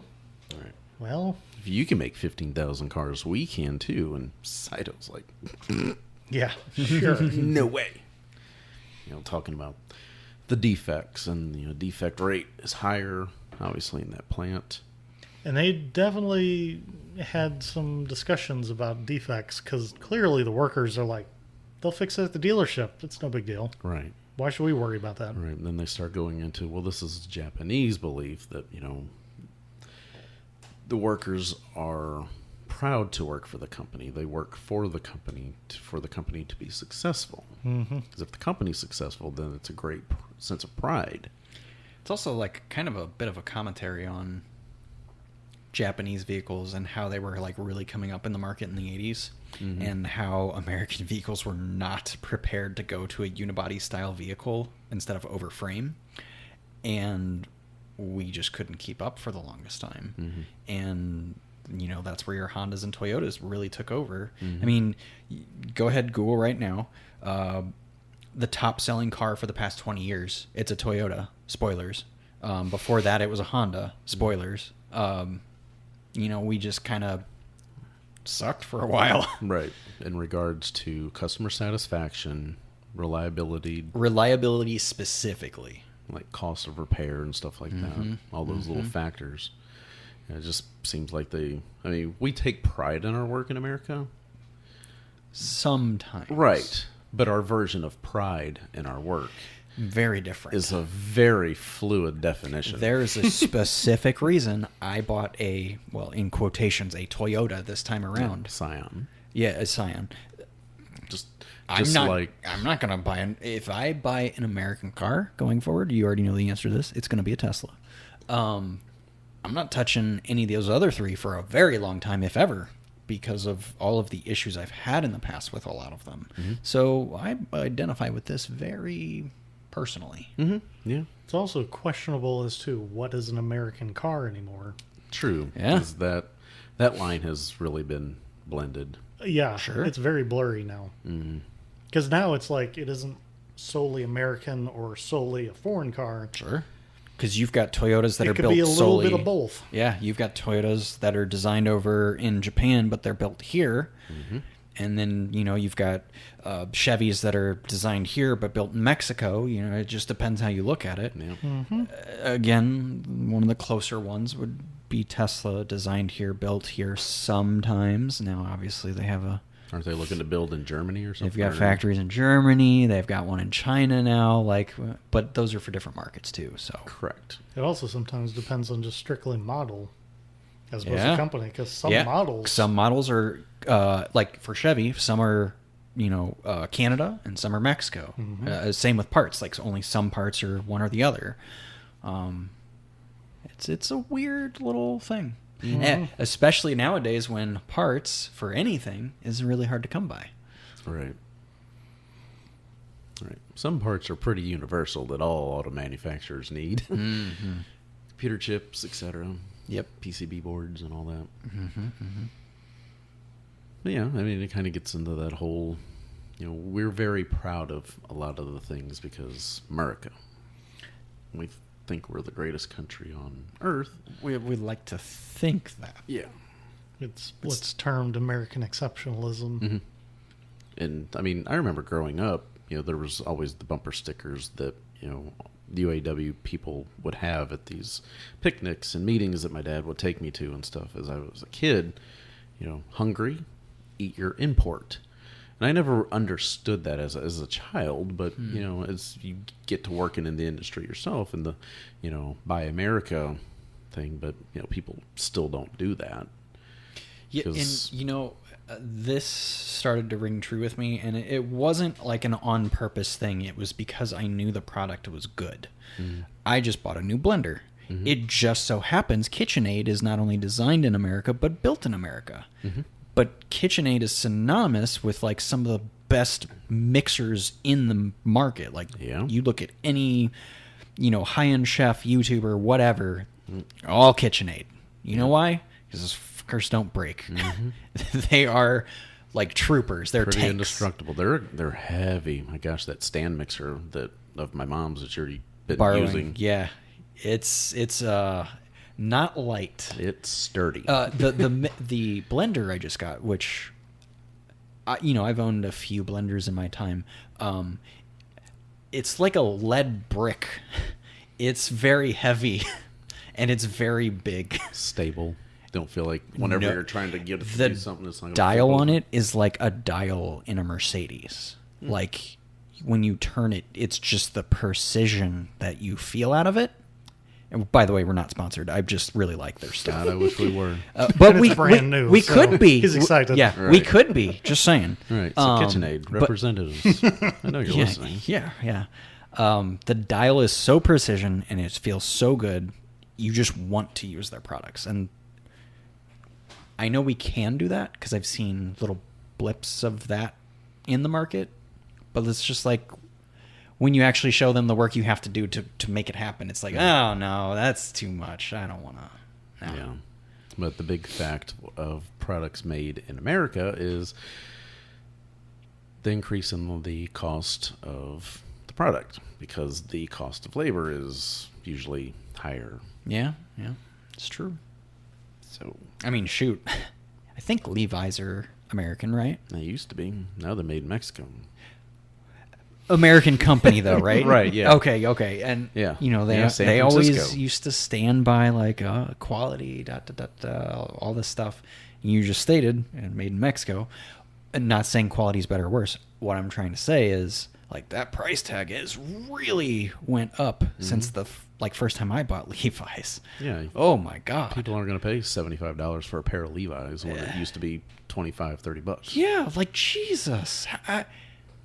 Yes, I'll spend a little bit on a mixer or something, but the mixer will last me 20 years. The jeans might get a good 5, depending on how weight fluctuates as you get older, all those fun things. I have a feeling they've crossed over into the upper demographic. I would agree. Reason. Yeah, I would agree. They are no longer the working man's pants. They're no longer for the working man. That's still Dickies. Yeah. Dickies hold up. I'm wearing a pair of Dickies shorts right now. I'm going to take your word for it. I had to get a new pair of Dickies pants that I haven't ordered since like 2013. And you know what? Their quality's still as good as I remember. And I mean, they're kind of if you're working, especially in the industry we're talking about, in the movie, fuck, you're wearing Dickies. Like, right. Makes a lot of sense. Pants for the American working man, because that's who I am and that's who I care about. Yes. There's so many crossover references. There really are. Like, those movies, that's a great double feature, by the way. It really was. Anybody who's like looking to line up a double feature, there you go. Idea set. Yeah. I would pay money to see that, actually. I would too. There you go. Yeah, just, the whole work ethic and stuff like that. And, there's the one scene that, Willie has apparently cleared it with Hunt about, getting off a little early so he can go to his son's tonsil, or getting his tonsils removed. You go spend time with the kid, kid's scared, that's typically how we work here. We get a little time off to go do something like that. Whereas in Japan, it's like, no, the worker wants to stay with the company. And they use an example a little bit later when Ito's wife is supposed to be in labor having a baby, and it's, in the evening, and Mr., the head guy, Sakamoto, is there, and he's like, is that true? And Ito's like, no, I want to stay and work. So he just goes back to flipping his papers and looking through that stuff. And you could tell by his reaction prior to that he really did want to go, but whenever actually asked, he couldn't. Right. No. Then Kaz is kind of like, what the fuck? Like, well, come on, guy. Stand up for yourself. Yeah. And there was a lot of that going on in that scene. Scene. Yeah, there was. It's like, come back me here, because we all feel the same, but nobody else is willing to say anything. Right. Yeah, I feel like, I don't, again, I will never know this for sure because I'm not Japanese. I feel like in America we have went through our hardships of working certain hours, doing certain things. Then we finally went to the 8-hour work days. Which president was that? Oh, it was back in like Roosevelt or something like one. Okay, so the early 1900s. Yeah, and we finally got that, and it's like, we finally started getting vacation more. Sick time, and that's when I think that crossover happened, where it's like, well, the reason I go to work is to support my family, and like that's your number one priority. That's why you go to work, right? So that's the American culture, at least that I know about. Now, unfortunately, in America, not everyone gets that, or is afforded that. In the 80s here, this is like a nice story that they're able to sort of be like, I would just want to take work off so I can do this thing. A lot of people can't do that. In Japan, it seems, at least in this story, right? It's almost frowned upon. Right. The prestige of working at a company and it being a successful company is good for your family reputation. Oh, he works for Toyota, or he works for this company. Wow. I mean, heck, that still kind of works over here in America as well. Oh, you work for this tech company, or oh, you work for whoever. You know. I remember almost 2 years ago. I remember being in a little meeting thing, and somebody came in to guest speak who worked for Centene, and everyone was like, "Oh, they work at oh my god, they work at." I mean, like you could hear the whispers around the room. Oh my god, they work at Centene, and it's like, yeah, they work at Centene. Like, why is it's a very large company, right? That's fair. Yeah. But guess what? That person also put their pants on the same way you put yours on today. Right, right. You know, that's like, to me, that doesn't translate. I'm just like, okay, that's where they earn their income from. You know what? I'm starting to wonder if it's kind of a localization within America that happens. If you were to say that in like San Francisco, they'd be like, oh, cool. If you say that in the Midwest, they're like, oh, Centene. Oh, that's big. It's like a celebrity coming in. We're out in Silicon Valley. I was like, yeah, okay.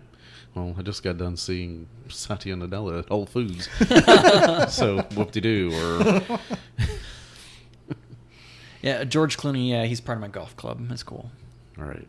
Yeah, I mean, running through Los Angeles, seeing celebs for most people from the Midwest especially be like, oh my God, look at that. That's The Rock. Look at that. It's The Rock. Oh my God. Oh. I know somebody who lives in New York City, and anytime they see... You know someone that lives in New York City? Oh, I'll take a step further. Whenever they see a celebrity out, they will never take a picture of them, but they'll be like, I just had a celebrity sighting of this person at this place. And it's like, oh... I guess it's not just us dumb Midwesterners. Oh, well, okay, yeah.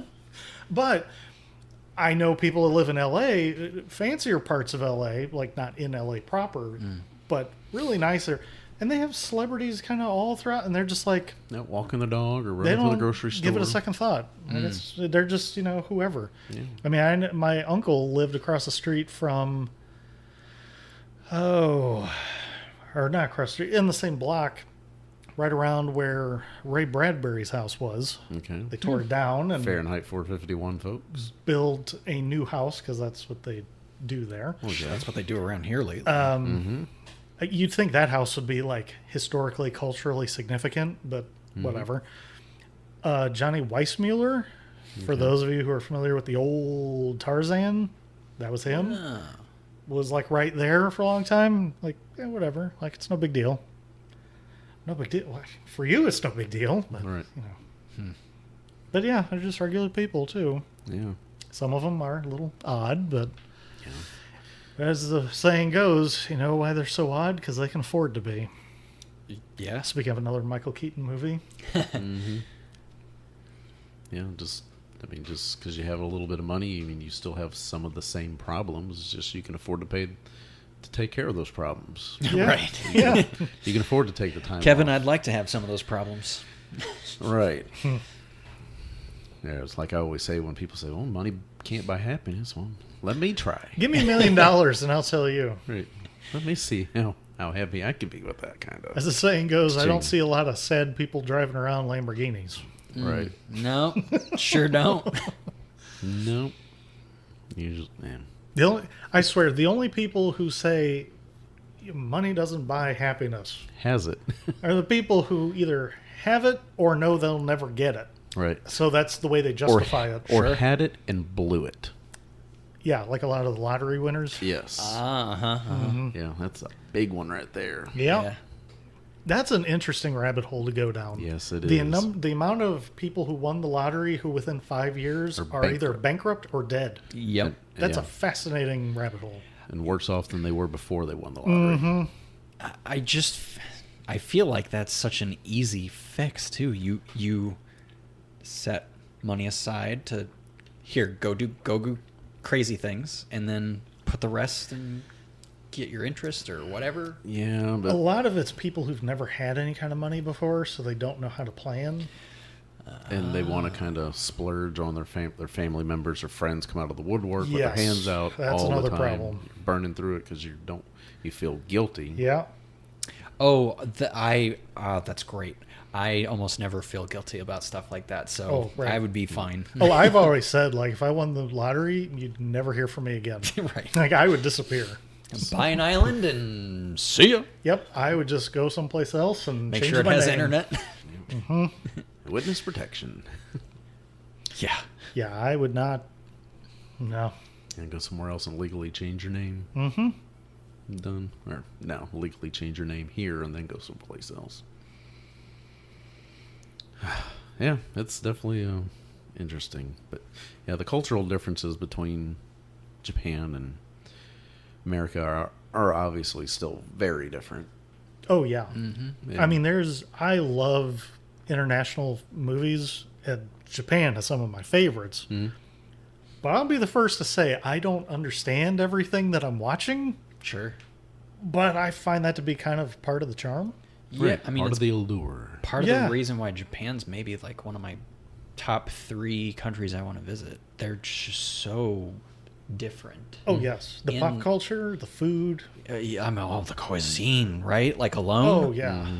Oh, my goodness. And then just like how crazy The cool. The architecture, the design. Yeah. Just even some of the traditions. Yeah. Oh, yeah. There are certain things that they do at Disneyland Tokyo that I wish people did here more. Mm-hmm. As an example, you're riding on the train. Everyone waves at you on the train. Literally everyone in the park. It's just a known thing. You're here, and they're just like, "Oh, it's the train." Yeah, cool. A few people might. Yeah, you might get like 3 hand waves. I remember being a kid and going to places like the zoo or Right. Green's Farm or whatever, and you'd always see people like wave. Six Flags You with never the see that trains. anymore. Not really. Once in a while, yeah. Yeah, every once in a while you'll see like a few spread throughout. But It is such a like stupid and simple thing, but it could like make a world of difference for a lot of people. Right. I remember reading about like subways and how like public transit works. Like people are very cognizant of other people's sound. Mm-hmm. So they're always very quiet and respectful for other people. So it's like you're not supposed to like talk loudly or Right. have music On the phone. loud. Yeah, Yeah. on the phone. You're supposed to. And I'm like, I know. I would love more of that. Yes. Unless you're on like San Francisco transportation, I hear. Or then there's, kind of if you go to southern Missouri and there's a funeral procession coming through, people will pull over on the shoulder out of respect for. Some places it's a law. Yes. Like, yeah. And it's also kind of like the, move over for emergency vehicles because you're not wanting to cause an accident with a funeral procession. That's a big aspect of it. Sure. But also, respect for the deceased and the family and friends. It's just kind of a basic, simple sign of respect. It's just then, they have that kind of respect, and then people just have disrespect for other things that you think would be just as equally something to be considerate about. But it's just, hey, 2021 America. Mm-hmm. I mean, my favorite is the whole like there is a rule for right of way when more than one person stops at a stop sign. Correct. But not everyone. Follows some that people are rule. very like, no, you go ahead. Right. Which goes into that one skit on Portlandia where the two people are, no, you go ahead. No, you go ahead. And then they start, oh, no, well, I'm busy adjusting the radio, so you need to go ahead. Oh, well, I'm putting my makeup on, so you need to go ahead. Oh, well, I'm reading the paper, so you need to go ahead. And it goes back. That destroyed me because there are so many times when I pull up to a stop sign when it's like, no, you go ahead. And it's like, clearly you were there many seconds before I stopped. But Well, yeah, it's whatever. like, okay. Yeah, sometimes if you can see like a 4-way intersection and you can clearly see far enough ahead that someone else is rolling up to it roughly at about the same time you would be, I will intentionally start braking I do too. earlier Mhm. just so I'm the one There's that no gets there confusion. last. Yeah. Yeah.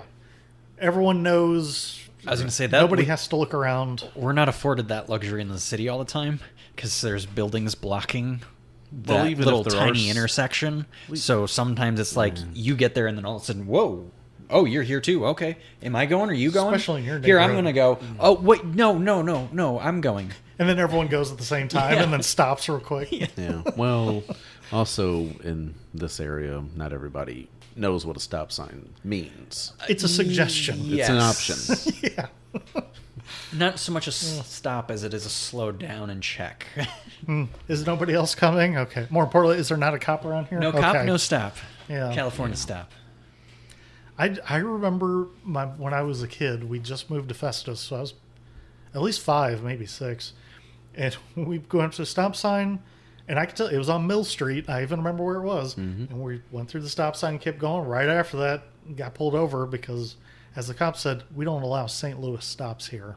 Wow. You have to count to at least 3 before you can go. It's like, really? Kevin, how many times have you stopped at That's a a stop long sign and time. counted to 3? Never. I was like, I don't think the only time I have is when I know there's a cop behind me. Yeah. That's it. And I've got that 6th sense for that.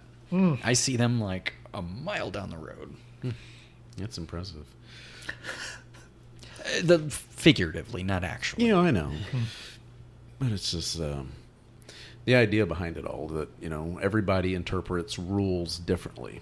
And I think that's one of the biggest problems with a lot of things in, just society worldwide 2021. Sure. It's just we all have our interpretation of a rule. We don't say, okay, it says these 5 words, don't do this. Okay, well, what if I don't do that, but I kind of do it a little bit different because that's the way I want to do it? Well, no, it says don't do this. Just simply don't do. If everybody followed that for what it is, Or that you have different versions. It may be a similar rule, but it might be a slightly different version of it across a arbitrary line on a map. Yeah. Here you have to do it this way, but 5 miles over you got to do it this way. And that's the thing with other states, other municipalities having their own rules and this and that because whoever's in charge wants to do it this specific way because that's how they interpret common sense rules. Then that becomes all the damn confusion. But, oh, geez, I don't know what I'm able to do over here. And then you got people like me who like to bend the rules sometimes, depending on what it is. Right. Yeah, totally get it certain times and stuff like, you got to worry about this. But, yeah, normal. Hey, if you're not bending the rules, you're not trying. Not rubbing, you're not racing. Yeah. If you're not first, you're last. Yeah. Oh, no. I know. Yeah, I'm the boring old, I bet you're fun at parties kind of person.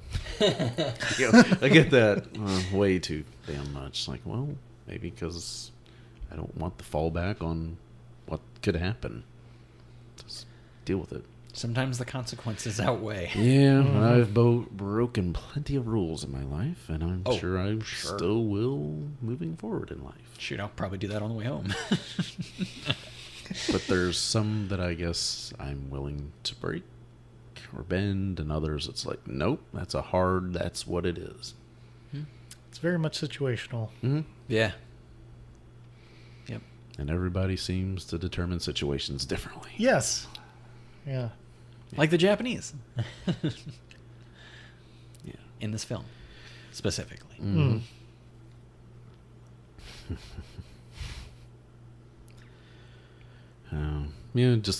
Some of the manufacturing scenes kind of later, after they determine, hey, we're just going to walk out because they decide, or they learn, the workers, that the deal that Hunt supposedly had came up with about the 13,000 cars and still get partial, which American workers there were like, yeah, that'd be great. We're fine with that. We're just going to not bust our ass and we'll just get 13,000. Yeah, why push ourselves for something that's probably not going to happen? Right. Yeah, they've already got it in their mind that they can't do it, so I'm like, why bother? Let's just try to get a little something out of this. And the optimist would say, and since you've already made up your mind, therefore you can't. All right. But if you believe you can, possible. It's possible. Mm-hmm. Yeah, so the workers walk out, there's a big old fallout, and Kaz is in trouble from Sakamoto and all that stuff. They have this big announcement at the park, which that pavilion or gazebo was built specifically for that scene, and then the company just gave that to the little city that it was filmed in. So I don't know if it's still there or not. You would imagine, kind of. It's only been, 35 years? I always like hearing stories about that. Yeah. Like they build some building for a movie, and then they're like, "We're just gonna let you keep using it for whatever." Yeah, well, that don't work in Michael Bay movies because he blows them all up as he moves on to the next scene. Nice. We talked about that on our Transformers episode. Yeah, it's interesting to see, how all of a sudden, like, everybody starts kind of coming together. American workers start seeing a little bit more from the Japanese side. The Japanese start seeing a little bit something more from the American worker side, and they kind of start working together, other than Saito and Sakamoto. But, I like that whenever Hunt and Kaz are coming back in, like, hey, what are you guys doing here? Oh, it's 8 o'clock, going to work. Well, you can't build 1,000 cars. Yeah, we're going to build 1,000 cars. I'll just skip lunch. Yeah. Skip lunch. Yeah, they got the one worker that kind of climbed up on the wall to look in the window. Hey, what are they doing? They're building a car. Yeah. And, they finish. Oh, all right, what'd that take us? 15, 20 minutes? 4 hours. And they were 1,000 short. Yeah. So at that rate, oh yeah, they'll totally get there. Right. In one day. Yeah. So it was interesting just to see how all the people finally decide to come back and slowly but surely. Yeah. Some of them. Right. And then next thing you know, the factory's just running like normal again, and better than normal because now you got the Japanese guys who are all in their, like, the management in their suit, like, they're all chipping in and working on them too. Yeah. It was good. It was a great way to, I guess you would say it's the third scene. The third act. Yeah, third act. It almost reminds me of, like, Tesla's end of the quarter push.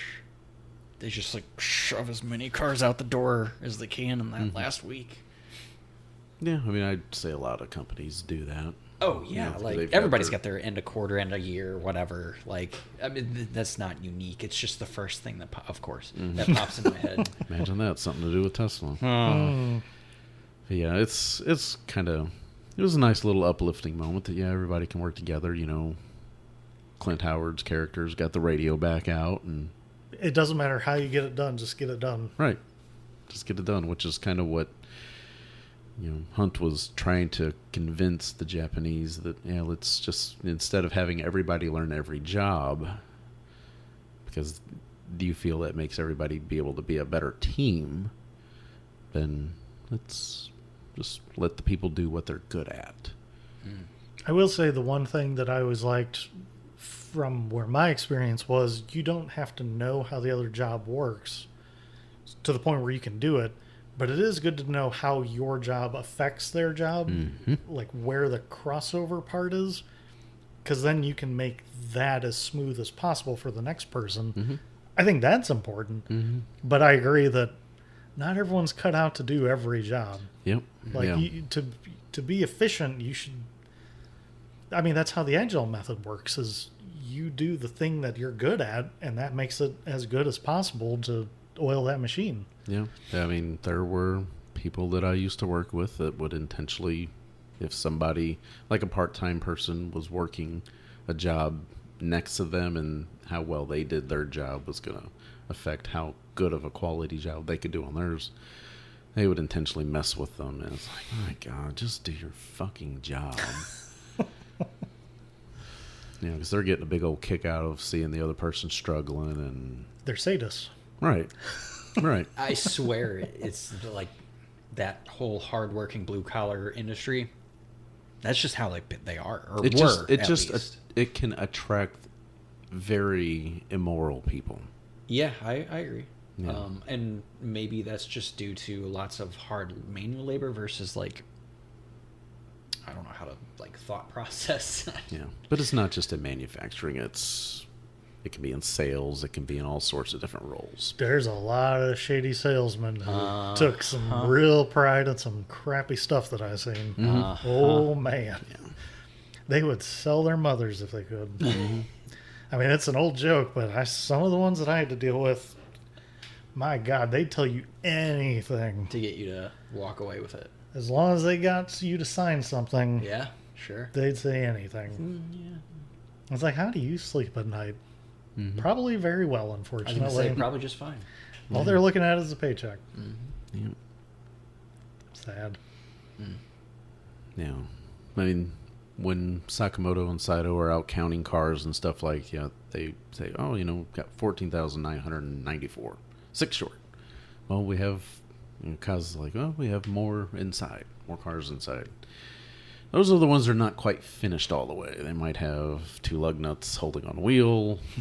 That was like their scheme. Like, Right. they're going to start counting, keep working on the things, and maybe we'll finish up the last ones Get while them they're close counting. enough to look like they're finished. Yeah. We might have got some corners.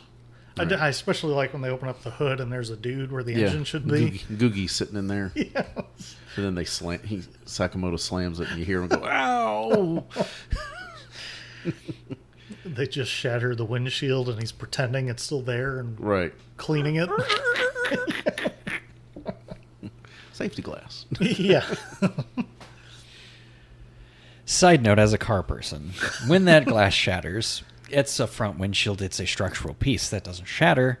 Well, depending on the year. It should be a laminated glass.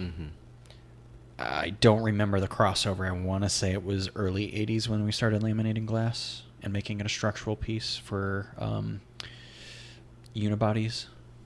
Yeah, that's why when you see, like, for example, on movies or something like that, and something hits a windshield, it just looks like a big spider web. Yeah, Right, like my kinda shirt. like that. Yeah, he's like, oh boy, I can see how all those little pieces. Because in the van plant, if you put the side sliding doors on wrong, and you had one of the little rollers in wrong, and you went to slide the door closed, that back passenger glass. Boy, it makes a big old mess. Yeah, it makes a nice little pop, and it makes a little graffiti, or not graffiti. Yeah, they're about 1/4-inch wide pieces. Yeah. Because they're little squares, tempered, perfect and it's squares. it's designed to shatter like that. Right, to be able to get people out of accidents and stuff like that. Because you can't have all the glass on the vehicle the same way as what it is on the front windshield, right? Because then you wouldn't be able to help pull people out. People couldn't easily get out. They'd still have to bust windows and. Yeah. Well, I mean, shoot, you always hear the story of people like kicking windshields out, and it's like that sounds terrifying. I don't ever want to do that. Right. Nope, I sure don't. But one of the lines of dialogue there towards the end of the movie, Hunt is talking to Sakamoto because Sakamoto's like, yeah, I'm done. We're done here. You failed. Like, if you walk out that door, you're going to miss a great comeback. We're ready to roll here, Jack. And Sakamoto, this will never be like a Japanese factory, Jack. Hunt says, oh yeah, you're right. You know what else? So what? Sakamoto, you failed. Hunt, really? Want to know something? I got one of the first cars ever made here. I got the first car ever. I don't think I want it anymore. As a matter of fact, here. And he digs the keys out of his pocket and hands them to Sakamoto. Hunt says, why don't you take the keys, okay? I'd rather have one of these cars because, built like a team stuff. I'd rather have one of these cars that we made together by hand. Your guys, my guys, together. You know why? Because those cars stand for something. Those cars stand for something pretty great. I'm proud of those cars. I'm taking one. And he turns over and looks at the workers. Gentlemen, I'm going home in my new car. And we're all just like, yeah, that's not how that happens. There's paperwork and things like that to go through.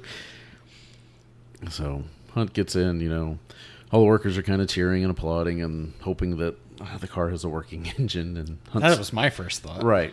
So, actually, that it even has an engine. Right.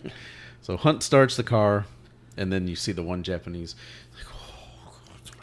And it seems like he's delivering the lines with like a pause in between, like waiting for him to interrupt him and say, okay, I get your point. But he keeps calling his bluff by just letting him keep going. He takes a step farther. Yeah. He's getting in the car. Starts it. He's starting the car. Everybody's glad it started. Everyone's glad. Like it's like he's waiting at every moment for him to say like, okay, I get it. But he doesn't say anything. And you can see on his face like, please call it, because I don't know how much farther this can go. Right. So he pulls off and gets about a couple feet, and the rear tire comes off. The car just falls apart. The bumper falls off. Right. Headlight falls out. All this, and then it pauses. It focuses on him. The seat falls backwards. I would have loved to see how they did that scene. Yeah. Because just to see how that car fell apart. Yeah, like what they had to tie down and what they had to pull and or little gizmos they had to make everything just come apart. That'd be a fun little movie magic thing. Oh, that's kind of like the one scene late in the first Porky's movie where they're driving car and they took off the lug nuts and it goes about 5 feet and all 4 tires fall off at the same time and it just drops. And it's like, I want to know how they got it to time it just that perfect. Yeah. Yeah, because that's not how it happens in real life. Right, because it's like, all 4, the exact moment, the body dropped. And I'm like, wow. Yeah. I mean, there's one scene in an episode of Leave It to Beaver that Eddie and Wally are messing with Lumpy, and they, tie his rear axle to a tree or something like that. And Lumpy goes to pull off, and the rear axle comes off, and the car just slides out into the street. I'm like, that is great. Kind of like Gone in 60 Seconds. Yeah. It's just beautiful. It's so funny. It's almost like that cartoonish kind of logic. Yeah. But I love it. Right. Like that. Really tough to pull off. But especially those big, heavy cars. Yep. Yeah. Yeah, those 50s. So, like I said, the car falls apart. Workers start to moan, and he gets out of the car. He's like, yeah, I told you. Thought it handled great. Yeah. Just kind of plays it off. The eternal optimist. Me. When in with these crew, he's like that. I hate to go back to the salesman, but it's like everything's great, everything's wonderful. Mm-hmm. He's like the "this is fine" dog. Right. This is wonderful. Everything's fine. Yeah. Just having my coffee. The world burns around me. Yeah, that's fine. Yeah, so Sakamoto kind of has a change of heart, and because that was the big challenge from Kaz to Sakamoto, kind of to challenge his honor. Mm-hmm. Make a team. Right. That I want you to hold up your end of the deal. We put in the work and honor the deal. Be an honorable man, and Sakamoto comes around and does it. Says, you make sure all these cars are fixed before you push them out. Yeah, I see 15,000 cars. Right. Make sure they're fixed. Right. Next thing you know, Saito gets a broom. He becomes the new janitor. Yeah. No. It was a very enjoyable film. I suggest everybody just take a chance, watch it if you like Michael Keaton especially. Yeah. Yeah, he's really good in it. Mm-hmm. Or if you just want to see more Gedde Watanabe. And he's great in it. He is. To me, he's kind of an underrated actor. Oh, yeah. If you only know him from 16 Candles, this will blow your mind. Mm-hmm. Oh, because he actually has a real role. Yes. Yeah. Yes. But yeah, he has a great role, and he has a great story arc. Yeah. He's very entertaining. Story arc. Character arc. Yeah. Whatever. That works. He has an arc. Character in the story. Does the arc float? Different kind of arc. Dad jokes for the entire episode. Wow. Yeah. We should And start more to come. We should start another podcast. Dad jokes. Oh, we sure. have 'em. Just give out the free ideas. Right. Thing, shit my dad says. That already exists. I know. And it's amazing. Damn it. Oh, yeah. It is amazing. That's been around for a while, yeah. Yeah. Highly recommend that. Yeah. But no, overall it's a pretty good cast. It's nice to kind of see some of the similarities, yet major differences between the cultures. And some things have changed, some things have stayed the same. Mm-hmm. It's one of those, if you can find the movie, check it out. I mean, you could probably pick it up on DVD for like $5. I've probably seen it in the $5 bin at Walmart, so just check it out if you get a chance. Or if you see it in the future, because that's how podcasts work, on streaming. Yeah, give it a chance. Add it to your list and check it out. And do a double feature with Tommy Boy. Yeah, I wouldn't add it to your list. I would just watch it before it disappears. True. Yeah. Yeah, but very, very enjoyable. I mean, the fact that Toyota uses the film as an example of how not to manage American workers, that's pretty good. Yeah. I also think it's probably one of the best, maybe not the best soundtracks, but probably one of the nicest soundtracks that didn't get released as its own separate soundtrack. That's kind of crazy to me. There's some big name groups on there that you'd think that would right. You hear warrant it. "Don't Get Me Wrong" by the Pretenders. You got "Tough Enough" by the Fabulous Thunderbirds. "We're Not Gonna Take It" by Twisted Sister. Pretty sure I saw. There's one. I thought it was some Stevie Ray Vaughan stuff. Yep, there's. Is it Stevie Ray Vaughan or Jimmy Vaughan? Jimmy Vaughan plays on it. I know. Yeah. Well, Stevie Ray Vaughan provides some guitar work in the film, which is part of the original music. His brother Jimmy plays guitar on "Tough Enough," which is one of the most prominent songs in the film. Yeah, that's right. So Stevie's in it as just part of the unknown music. Yeah, just pretty interesting. And as of 2012, this is the only film that Ron Howard has directed for Paramount Pictures.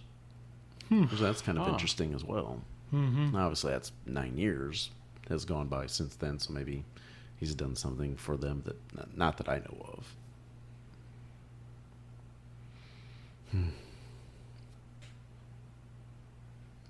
I don't know. Just love to know what everybody else's thoughts are. If you've seen it, if you like it, if you dislike it, if you haven't seen it, and you want to see it, let us know. If you have any other favorite moments that you think we might have not spoken enough on, let us know. But yeah, definitely give it a check out when you get a chance. Very entertaining. All right, well, I don't have anything else, fellas. What about you? Got nada. Nope. Nada? Not a whata? Not a whata. Not a Watanabe. There you go. All right, well, that does it for this episode of the Back to the Past podcast. Feel free to join the communities on Facebook. Follow us on Instagram, Twitter. Links are going to be in the episode description and show notes.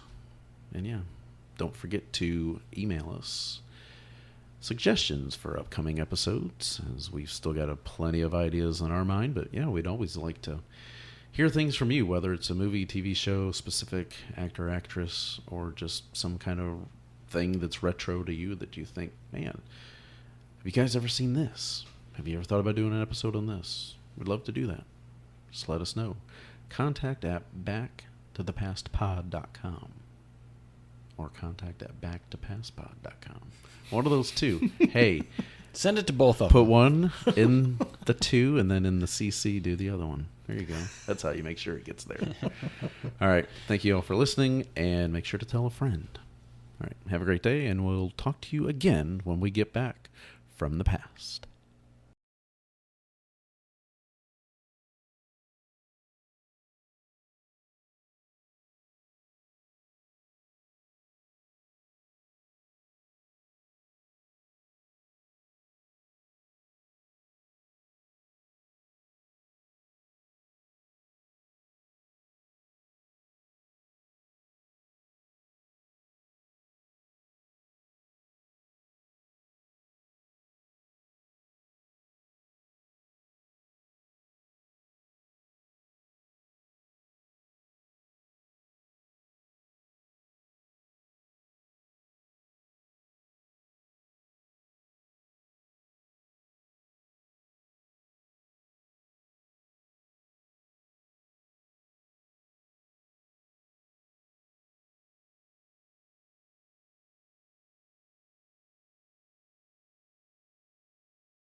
Delta Airlines just turned 100 and is already shaping the next century of flight. with the Delta Sustainable Skies Lab.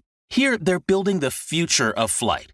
Think electric air taxis and next-gen aircraft aiming to cut fuel burn significantly. And this isn't just future talk. Today, their fleet of Boeing 737s have marine-like finlets designed to reshape airflow that reduces drag. The future of travel is more sustainable, and Delta's leading the way. Learn more at delta.com/sustainability.